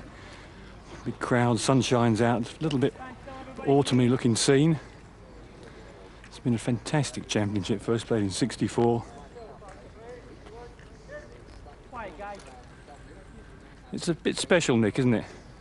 Well, it's been a wonderful event, you know, wonderful setting, you know, always played in really autumnal. I was just thinking when you said that autumn setting, I looked out, I've never seen it look so green. You know, there's no trees have started to turn, obviously with, you know, the weather changing on this planet. Winter comes a lot later. I think last year, November, there was still plenty of leaves on the trees in this area. So anyway, well, back to golf, Peter. We are 4 weeks earlier, remember. That needs to turn. Fizzed it by. Well, conceded. Well, they're very generous. Friendly and generous. Now McKeel clears the decks. And the way he's been putting, I should be surprised if he misses this. And still, please. Well, I think, yeah, he's given a second bite of the cherry. Obviously, missing the tee shot was a poor mistake, and now this one should be relative, just a little off that right edge, probably. Yeah, the shadows always, but at least the shadows aren't moving. I mean, that I can remember times here when you get a little mini whirlwind on the greens and the leaves will be bombing around your feet, trying to get a line. On the oh, that's a reprieve for Casey. Right from the word go there, when Casey hid in the bushes, McKeel made the mistake of driving it into the bunker. Now they're on a bit of a walk, not so far now, up to the fourth tee, and looking at the statistics of the way the players have played this hole, Casey has the advantage. McKeel's had 1, 2, 3, 4. He's had 3 5s and a 6 on this hole, which is down the hill, right to left, bunkers, new bunkers left, and new bunkers down by the green. A short par 5 down the hill, 552 it measures, but it'll get a good drive away when the wind's not against, and it's just a medium to longish iron. McKeel's had problems here. His scores have been 5, 5, 6, birdie, and only a bogey, a par, and then 2 birdies. Casey, on the other hand, had nothing worse than 2 par 5s. And this is really the first hole in the West course where you feel that the course has been a little bit generous. As a player, when you mount this tee, it's quite nice to face this downhill, swinging right to left, par 5 hole. It's quite incredible how far left your line can be here. You can be as brave as you like and skirt those trees on the left-hand side. Casey's deciding to go with 3 wood. If he hit driver, he would be in danger of reaching the drain that crosses the fairway at some 380 yards. We call it a burn or a stream, a ditch, a drain.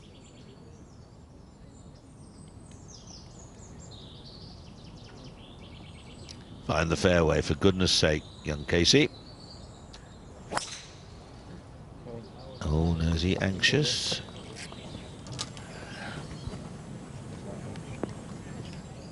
Just hold still, folks, please, until second fly. That scampers down the hill. Good drive. Oh, that's seriously scampering, Peter. Look at that. Good, I mean, that's... When will you stop? Good drive. That pressure on McKeel. He's been driving beautifully, but just the last... on occasion, he's hit a few wayward drives. Yeah, the big difference is if he just misses the fairway by a fraction, then you lose all of that 40 yards run that we just saw that Paul got. So that is what, you know, a bit like Augusta. You touch the rough there, my goodness, you lose 30, 40 yards. Interesting club selection. McKeel had his hand on the 3-wood. He had it half out of the bag and he changed to the driver, going for the more aggressive play. That'll go. Oh, that'll go. Look at that. Wee down the hill.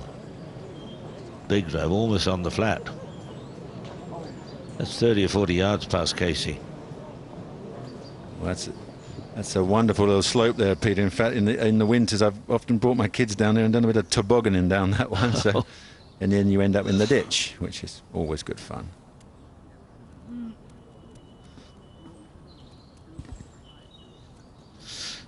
Chris Hobbs sends us an email. On the 5th green this morning, McKeel gave Casey a short putt. Casey then proceeded to tap the ball into the hole. If Casey had missed, would it have been McKeel's? No, come on, Chris. If his ball's conceded, it doesn't matter what he's conceded, that's the end of it.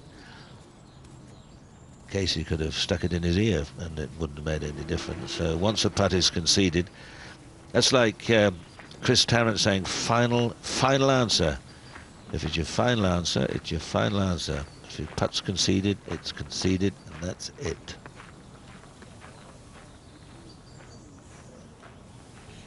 Also, Vicky Thomas from Edna. Now, I don't know whether it's Dame Edna.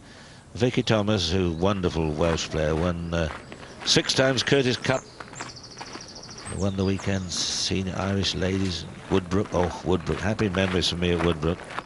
And now she's on her journey to play in the Senior Ladies Home Internationals in Hamilton up in Scotland. Vicky Thomas, one of the great women amateurs, and a staunch of Welsh golf. Lady members of Carmarthen, or West Wales, there's a place for you. Kenneth, what faces these two fine players? Well, Casey, taking the 3-wood, did get a good shooting bounce, but he's just left himself on the slight downslope here that the ball's run down. So he's got a slightly hanging line, but it's a nice lie. The ball's sitting right on the top of the turf. 235 yards, but with the pin at the back of the green, he's got some landing area, and he draws it so he can use that slope on the green. Perfect tee shot from McKeel. A bit braver, gives you the flatter lie, and of course, being a little bit longer, a shorter iron, only 211 yards left for him. So it's a lot easier to fly over that front bunker and hold it by the flag. And he too, let me have a look at his lie. Ooh, delicious. Lovely tight heathland turf.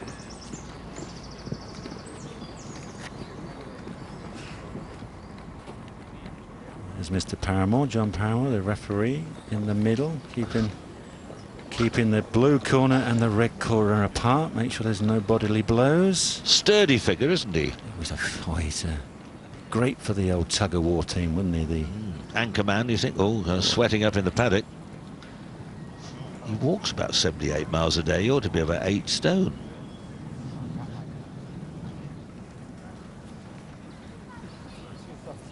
Good man. I see the green goes every which way on this one. You get a good shot on the front right here, Nick. It'll peel down if the easy flag position here is back left. Yeah, the #1 yardage we wanted from our caddy really was, front right and then over that left-hand bunker. There's a hard downslope off the back of that trap, but obviously with a back pin.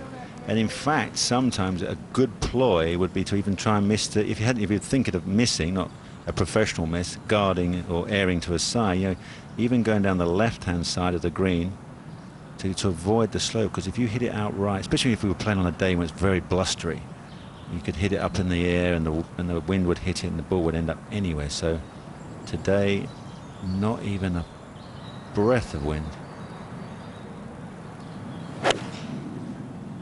Starts in the middle. Oh, a little Gary Player right foot follow through.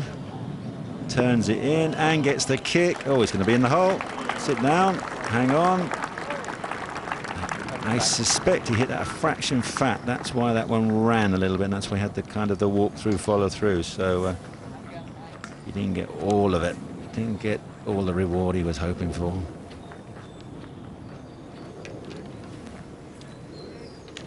Just that little hanging lie came out a little flatter than perhaps it would have done. Didn't quite carry onto the flat of the green, but McKeel, having driven a little longer, will better get a bit more elevation and pitch it more in the middle of the green where it's a bit flatter and softer.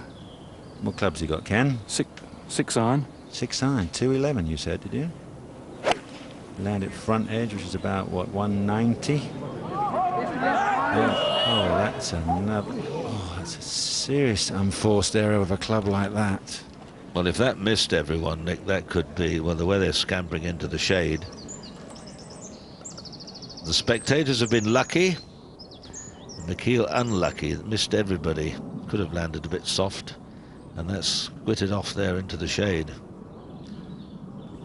Yeah, the big question mark will be the lie, and that will, you know, we'll have some tight lie, I'm sure, which will be pretty difficult to get the right contact to get the ball just onto the edge of the green and keep it under control, put some spin on it. Bill Ballard has sent us a note talking about Zane Scotland, a young man who came.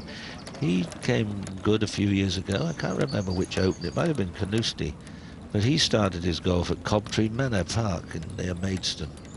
And they've just had a men's and ladies presidents there, Pat Ward and Muriel Hare. So much golf going on in the autumn and great days of matches against this and that and presidents. Golf is a very social game. Of course, many other games are wonderful, but you can't enjoy it at quite the same level as you can the game of golf. You can potter about on your own.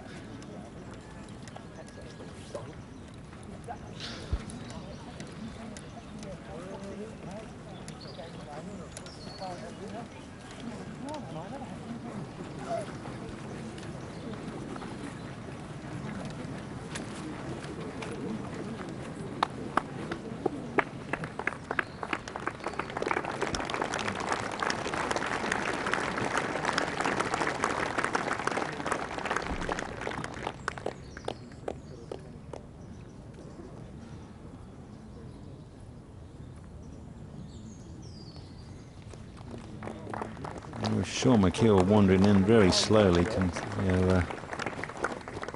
Needs to deal with his annoyance, I should think, after that shot. That was a real straightforward stock shot for him. Land it middle of the green and turn it in. And Ken, are you down in the bushes?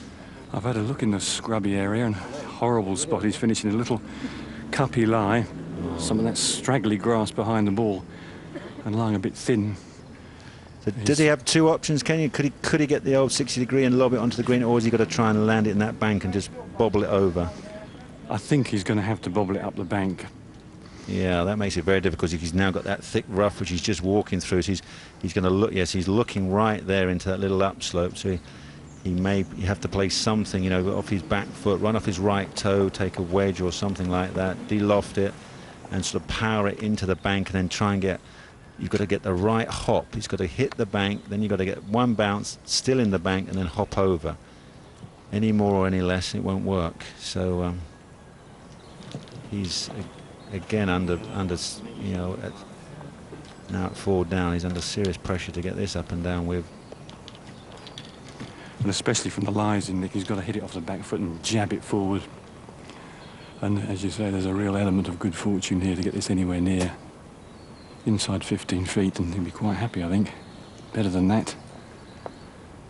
Yeah, you're right. Yeah, you're right. You need to play the percentages here. Far better be past than get too cute and dolly it and hit that big clump we can see on the end of his visor.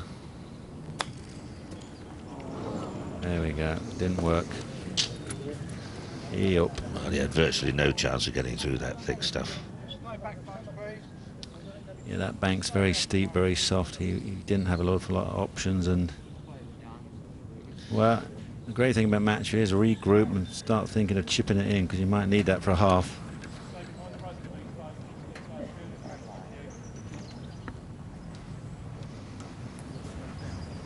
Well, sometimes when I'm doing on-course commentary, I say he's got a grassy lie, which virtually covers anything. But this is just nestled down. That's a clumpy area. But he's on a bit of an upslope and the green is facing him, but he's going to play at a kind of almost a half bunker shot. Is it still McKeel to play, Ken? Looks like it. Very much touch and go. Anyway, he's carrying on.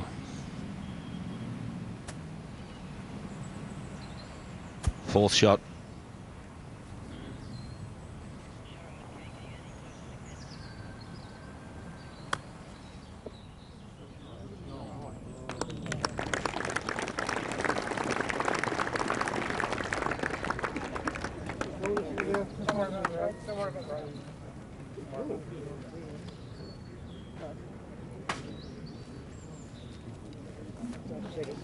Oh, very much advantage to Casey now.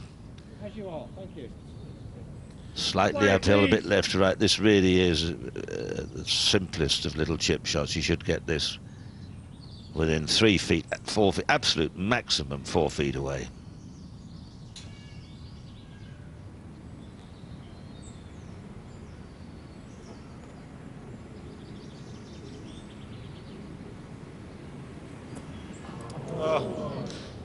Fluffed it. That was a dreadful shot. That is all. Just chopped it, snapped his wrist, chopped it. But it didn't really look as if he knew what sort of shot he was trying to play there. Well, that's usually what happens, Peter, isn't it? When you get into indecision, and you have to stop thinking that, well, if I get this close 5 up or whatever, you've got to stop thinking of all those numbers. But maybe he starts to. Yeah, it wouldn't surprise me if he suddenly started thinking that. He's all making it very easy for me, but now he's messed that one up. Got to regroup. The beauty is, though, he's not going to lose the hole, is he? He's going to halve it in 5 at worst, because McKeel can't do better. He might still win it with a 5, but that was... It erodes your confidence to play a shot like that. It was not a difficult shot. He may have been settled down in the rough, but he should certainly have got it within 4 feet. But if he holds this putt, all's forgiven and forgotten. That's a tough putt to hold. This green is one of the most undulating from right to left, from left to right as we look from the camera. So he's got a hard left to right break, and got to pick your spot. Probably might be a cup or even 6 inches of break on this one, and it's pretty slow as well. It looks like it's level, but it's a little uphill.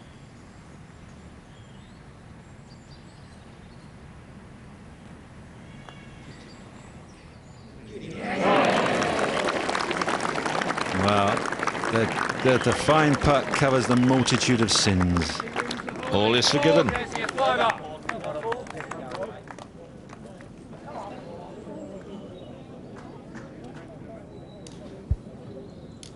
McKeel's self-destructing at the moment. 5th hole. This has been lengthened and the tee's been elevated. You still can't see much of the green from the back tee. And a big shelf, or not, well, maybe a 3-foot high shelf runs right across the green. And the flag today, well, it's not. It's only 11, Peter. It's on that front right-hand corner. Not easy. Not easy to get close. Yeah, well, but fortunately with no breeze, the problem for us when the breeze swirls here, it kind of would come in off this hole, maybe coming off right to left, down a little bit, and actually going long was the problem, which unusual to have a green which has a ridge in it that then runs away to the back of the green. You notice here McKeel is just strolling up to the thing. Casey's galloping on. McKeel is dragging his feet a bit, so these are the sort of things that can annoy you in match play, that never enter your head when you're playing with a card and pencil. It's like conceding putts. If you continually asked to hole out from 14, 16, 18 inches, which wouldn't give you a moment's worry of your card and pencil, you get annoyed, and it can eat into you. Maureen? Well, it's 196 yards today, and Casey is selecting a 5-iron. And just as you were discussing, it's a very sneaky pin position. It's not that very far on, and there's a slope behind it which will sweep anything that's big right down to the back right-hand corner of the green, and that is most definitely 3-putt country. front middle, that's the place to go. Try and stop it short of the slope, which is halfway down the green. 25 feet away would be good. I'm surprised he's going with a 5-iron. That sounds a... No, the green's so soft, it's landed all the way, a yard past the pin, just sat down perfectly. That makes life so much easier when you know it's going to do that all the time. Well, his job now is to win this game. You heard Maureen mention the little slope. Here is the pin, and it's about 2.5, 3 yards before you run into this little hollow here, which makes two putting a bit tricky. So club selection all important. High fade required, I think, to this right pin, and I don't think that's often in Sean McKeel's bag. Indeed, I've seen him hit many high draws this week, not too many high fades, Ken. And I think he is deliberately trying to slow the pace of this game. Casey's steaming ahead. 5-iron also for McKeel. Well, Mooring, he needs to think about hitting good shots rather than anything else. Wouldn't you have thought? I mean, doesn't matter how slow he walks, he's not going to take the match with those sort of shots. Well, yeah, but maybe he's just trying to exert a little bit of control, Nick. I mean, he must feel the ground slipping away from under him, don't you think? Well, he needs to control his own game, he can't control somebody else's. You know, if Paul's steaming along, he's got to beat him the fair and square way of hitting his shot inside him and hold the putt. Simple as that. Well, Sean McKeel has some interesting thoughts on the skills of Paul Casey. You know, again, I think it's going to be a tough day for me. I think playing here in England against an Englishman, I understand that they're going to certainly want him to win, and I'll have to deal with some things that I don't normally have to deal with. But I just need to tidy up my game a little bit. And I think if you put the ball in play, it really doesn't matter who you're playing. You force the other guy to hit a good shot, and it works the other way as well. But you know, I'm looking forward to playing Paul. He's obviously playing some great golf. I'm going to have to tidy up my putting. You know, like Robert said, the greens were very tricky to read. There's a lot of break around the hole. You just don't see. You know, so speed plays a big factor, and he is obviously putting well. So I'm going to have to tidy that up tomorrow. Are you tired? I am tired. I don't even know how many days I've played. I'm obviously not used to this. Match play obviously is a different format, and you know, the play moves right along. But it's just, you know, long day after long day. But I think I'll be okay for one more.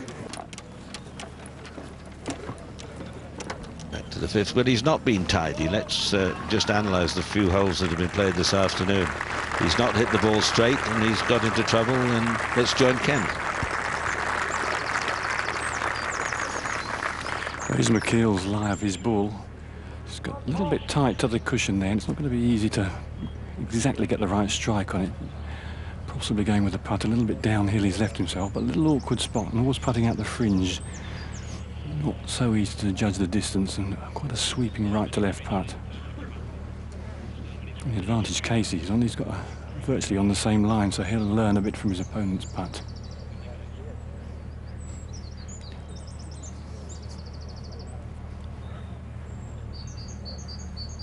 The one great thing about match play is you still have to assume what your opponent's going to do. There's no point thinking, oh, he's going to two-putt. And if somebody suddenly holds this one and you're in a bit of a daze, it wouldn't scare you too much when you're 5 up. But you know, it's a very important part of match play. You really got to expect your opponent to hold everything, so it becomes as no big surprise, and then you can then continue with your own routine if you've got to hold whatever you've got to hold to half the hole.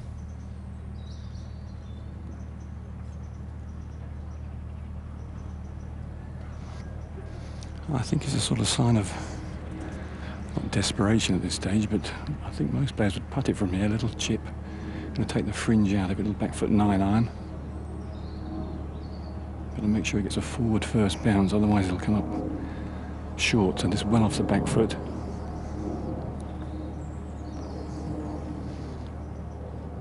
Kept the ball very close to the ground, and that's a good pace.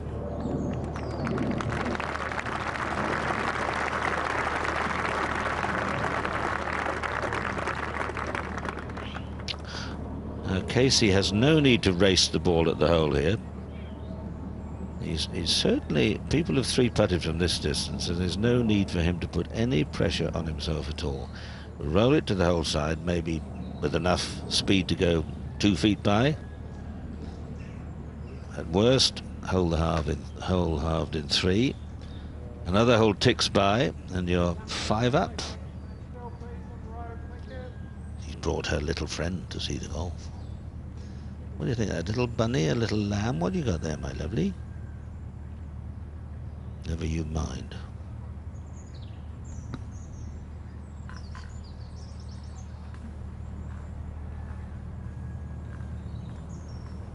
Ken, did you get a chance to read this one? Ken, down the hill this button. Just a little bit of movement, drifting from right to left.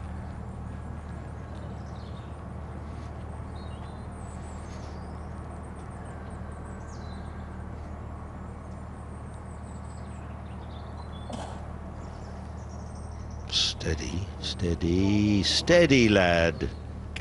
Gee, doesn't he listen to you there, does he, Peter? Good. Well, it's not the way to play. Well, it's all right if he holds it coming back, but there's the art of learning to play. You hit the ball. Well, can you play?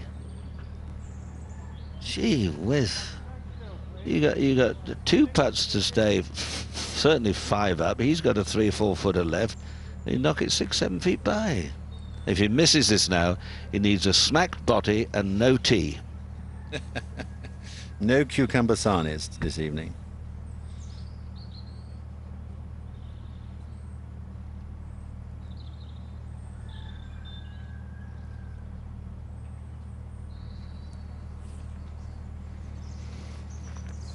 Breaks to the back of the green. Well, thank goodness for that, for Casey supporters.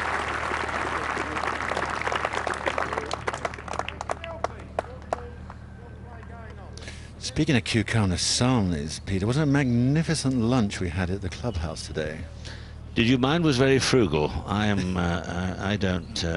My stomach is not a temple to food like yours. I went for the full. I went for the prawns, and then the roast lamb, the roast pork, the steamed toffee pudding. Excuse me while I take an Alka-Seltzer. So that was a half in 3.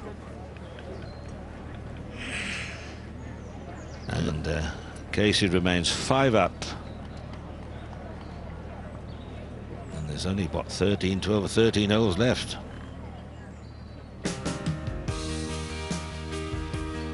Sixth hole, seriously lengthened by Big Ernie, but still the same strategy. Just dolly in between those 3 bunkers now, and then it just turns slightly, and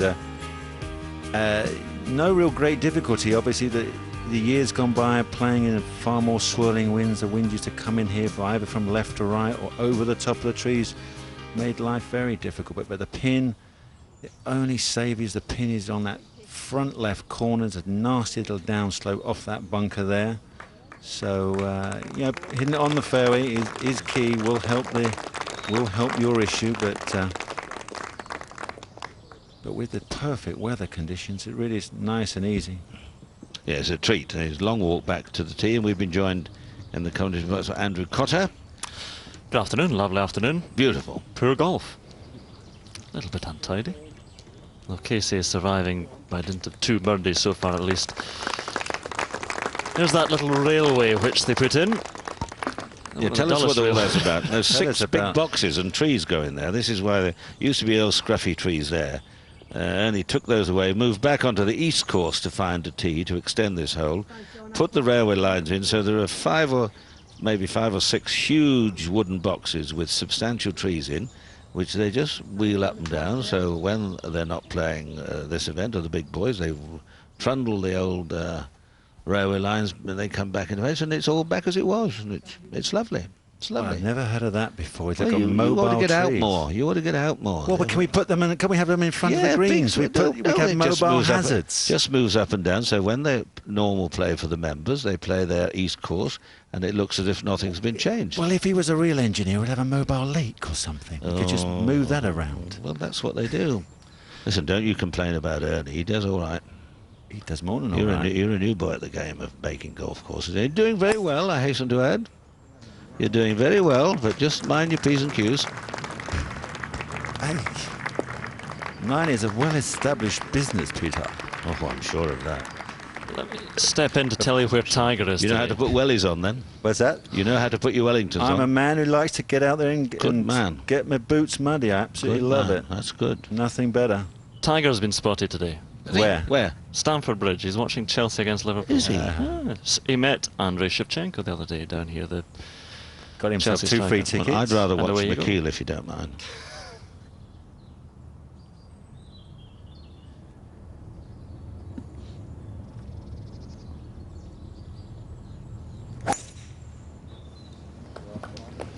It's another swooping draw. Coming down. Oh. Yeah, no. It looked like it's. Has they got in that front trap?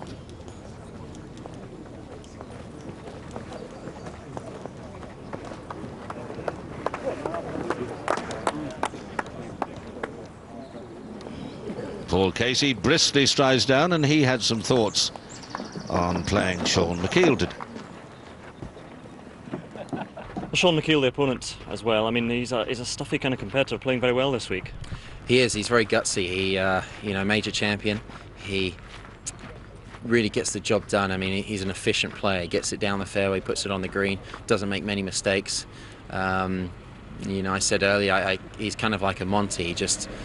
He's always in there. It's, you know, many people don't know him that well. He's a tremendously nice guy, and you know, a tough guy to beat.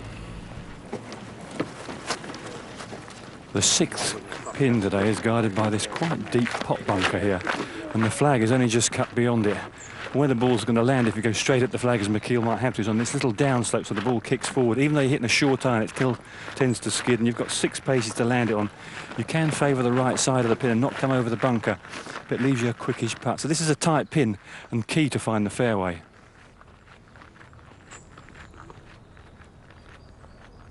Eight paces on, 4 from the left. Casey 5 up.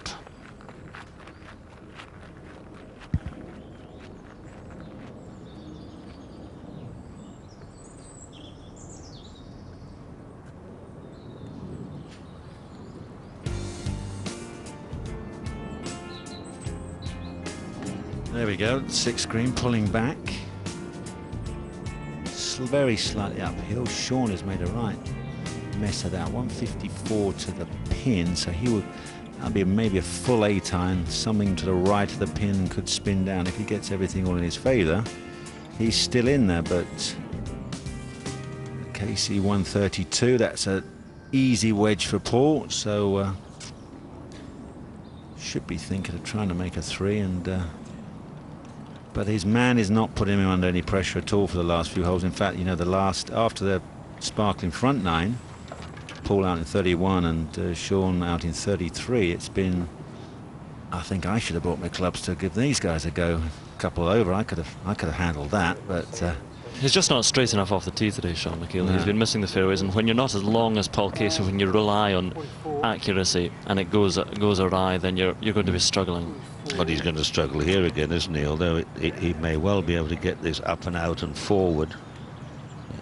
Can he do it, Ken? Does it need an absolutely super shot to do it? It's an absolute perler to do it. I'm just wondering back, he's got 154 yards. He certainly won't be going straight at the pin. If he does, it's an accident. And he's just admiring, of course, you're in this situation, you're behind, and you want to take a bit of a risk. The most important thing is the strike, isn't it, Ken? He's got to get it. He's got to get it clean and firm, and at least get it into the somewhere, you know, pin high, or you know, and he's got it fat. Couldn't get a stance, couldn't get through it. So well, you see there, he's at least 50, 60 yards or more from the flag.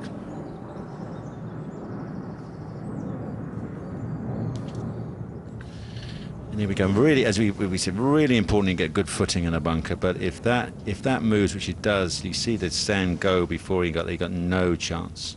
I mean, it really is important to dig that left heel and get anchored, and then keep your legs as calm as possible. You can't use your legs in a bunker. So as we move forward to Casey, very, very straightforward wedge shot, just a medium one for him.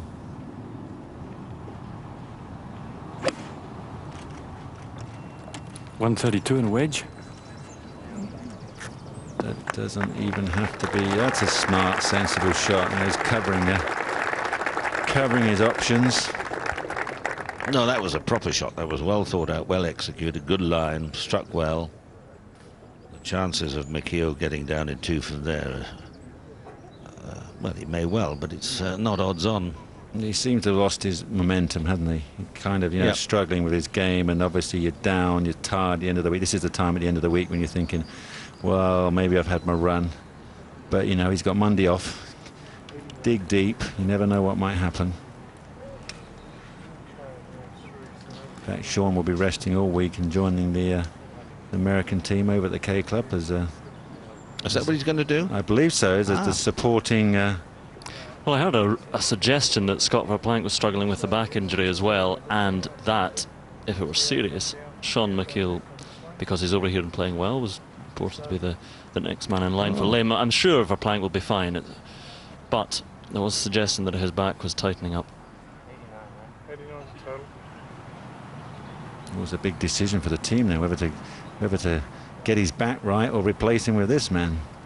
Or some other player higher up the leaderboard than this guy.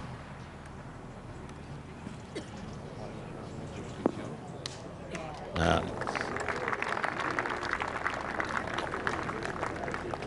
were some very cross words this morning between McKeel and his caddy on the 16th, and we saw that shot go over the back. And harsh words from boss to bagman about perhaps that bit was perhaps a very strange club selection there, because we very rarely see players beyond into that dip. But he was very, very upset, and I think they've patched things up now over a good lunch. But clearly all is not well in the McKeel camp, and perhaps it's just the frustration of not playing well boiling over. Well, poor old caddy always gets a whipping, doesn't he? Some players are kinder to their caddies than others. I think there are a few hard taskmasters. Seve was a hard taskmaster, I'm told. He went through a succession of caddies. Others have stayed for many, many years. I would find it very hard myself, and I'm not known as a mean person, but they talk about 10% for a win. I would find it very hard to write out a cheque for £100,000 and hand it to my caddy, and then hand to my agent 20%, and then to the government 40%, and I might have enough left to have a bit of a holiday and buy a reasonable motor car out of £1 million. Were you a generous soul, Nicholas, when you paid your caddy? I paid. Was that true though? 10% for a win? Is that, or is it 8%? Well, some way it all depends on your deal or whatever. Yeah, but yes, generally it's 7.5, 10% for a win, and a lot of dosh. You could pick up an old wino, pull a trolley round for £8 a day.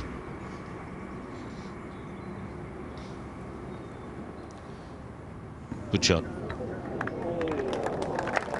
Yeah, but even the winos at Wentworth are on champagne, Peter. No, they're not. A strong cider. Magnus. Oh, I tried one. Magnus cider. Well, things are looking desperate now for McKeel. Now again, Casey, he's got to come down the left side. This is a quickish putt. Really don't want to see him go 5 feet by again.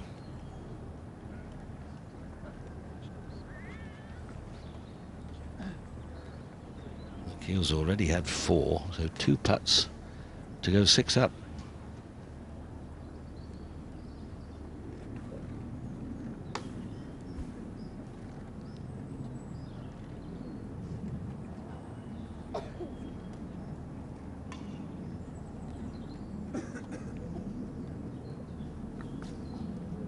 Big break.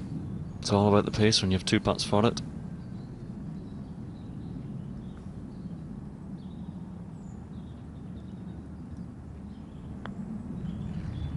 Stay out. Oh, it's gone the other way a bit.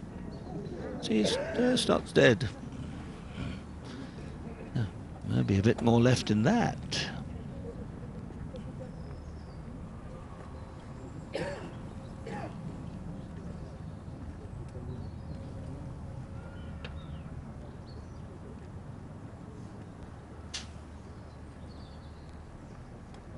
So McKeel is now putting for a 5. If he holds, Casey will have his putt to win the hole and go 6 up.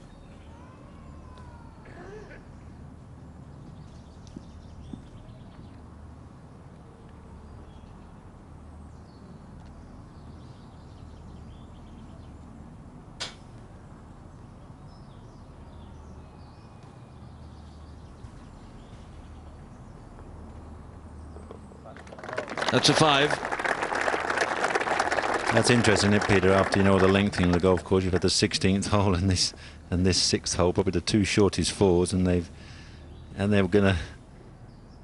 Sean is 3 over for those 2 holes, and Mr. Casey will be 1 over even if he holds this. Yeah. So it's not always length, is it? No, it sure isn't, and that's why, you know, I think on a course like this, which is so beautifully tree lined, that, you know, you can really bring that into the strategy and you know, get the players to have to go split the fairways in half and be in the right position. And yeah.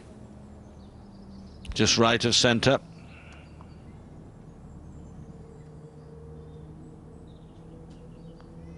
Yep. Casey, 6 up.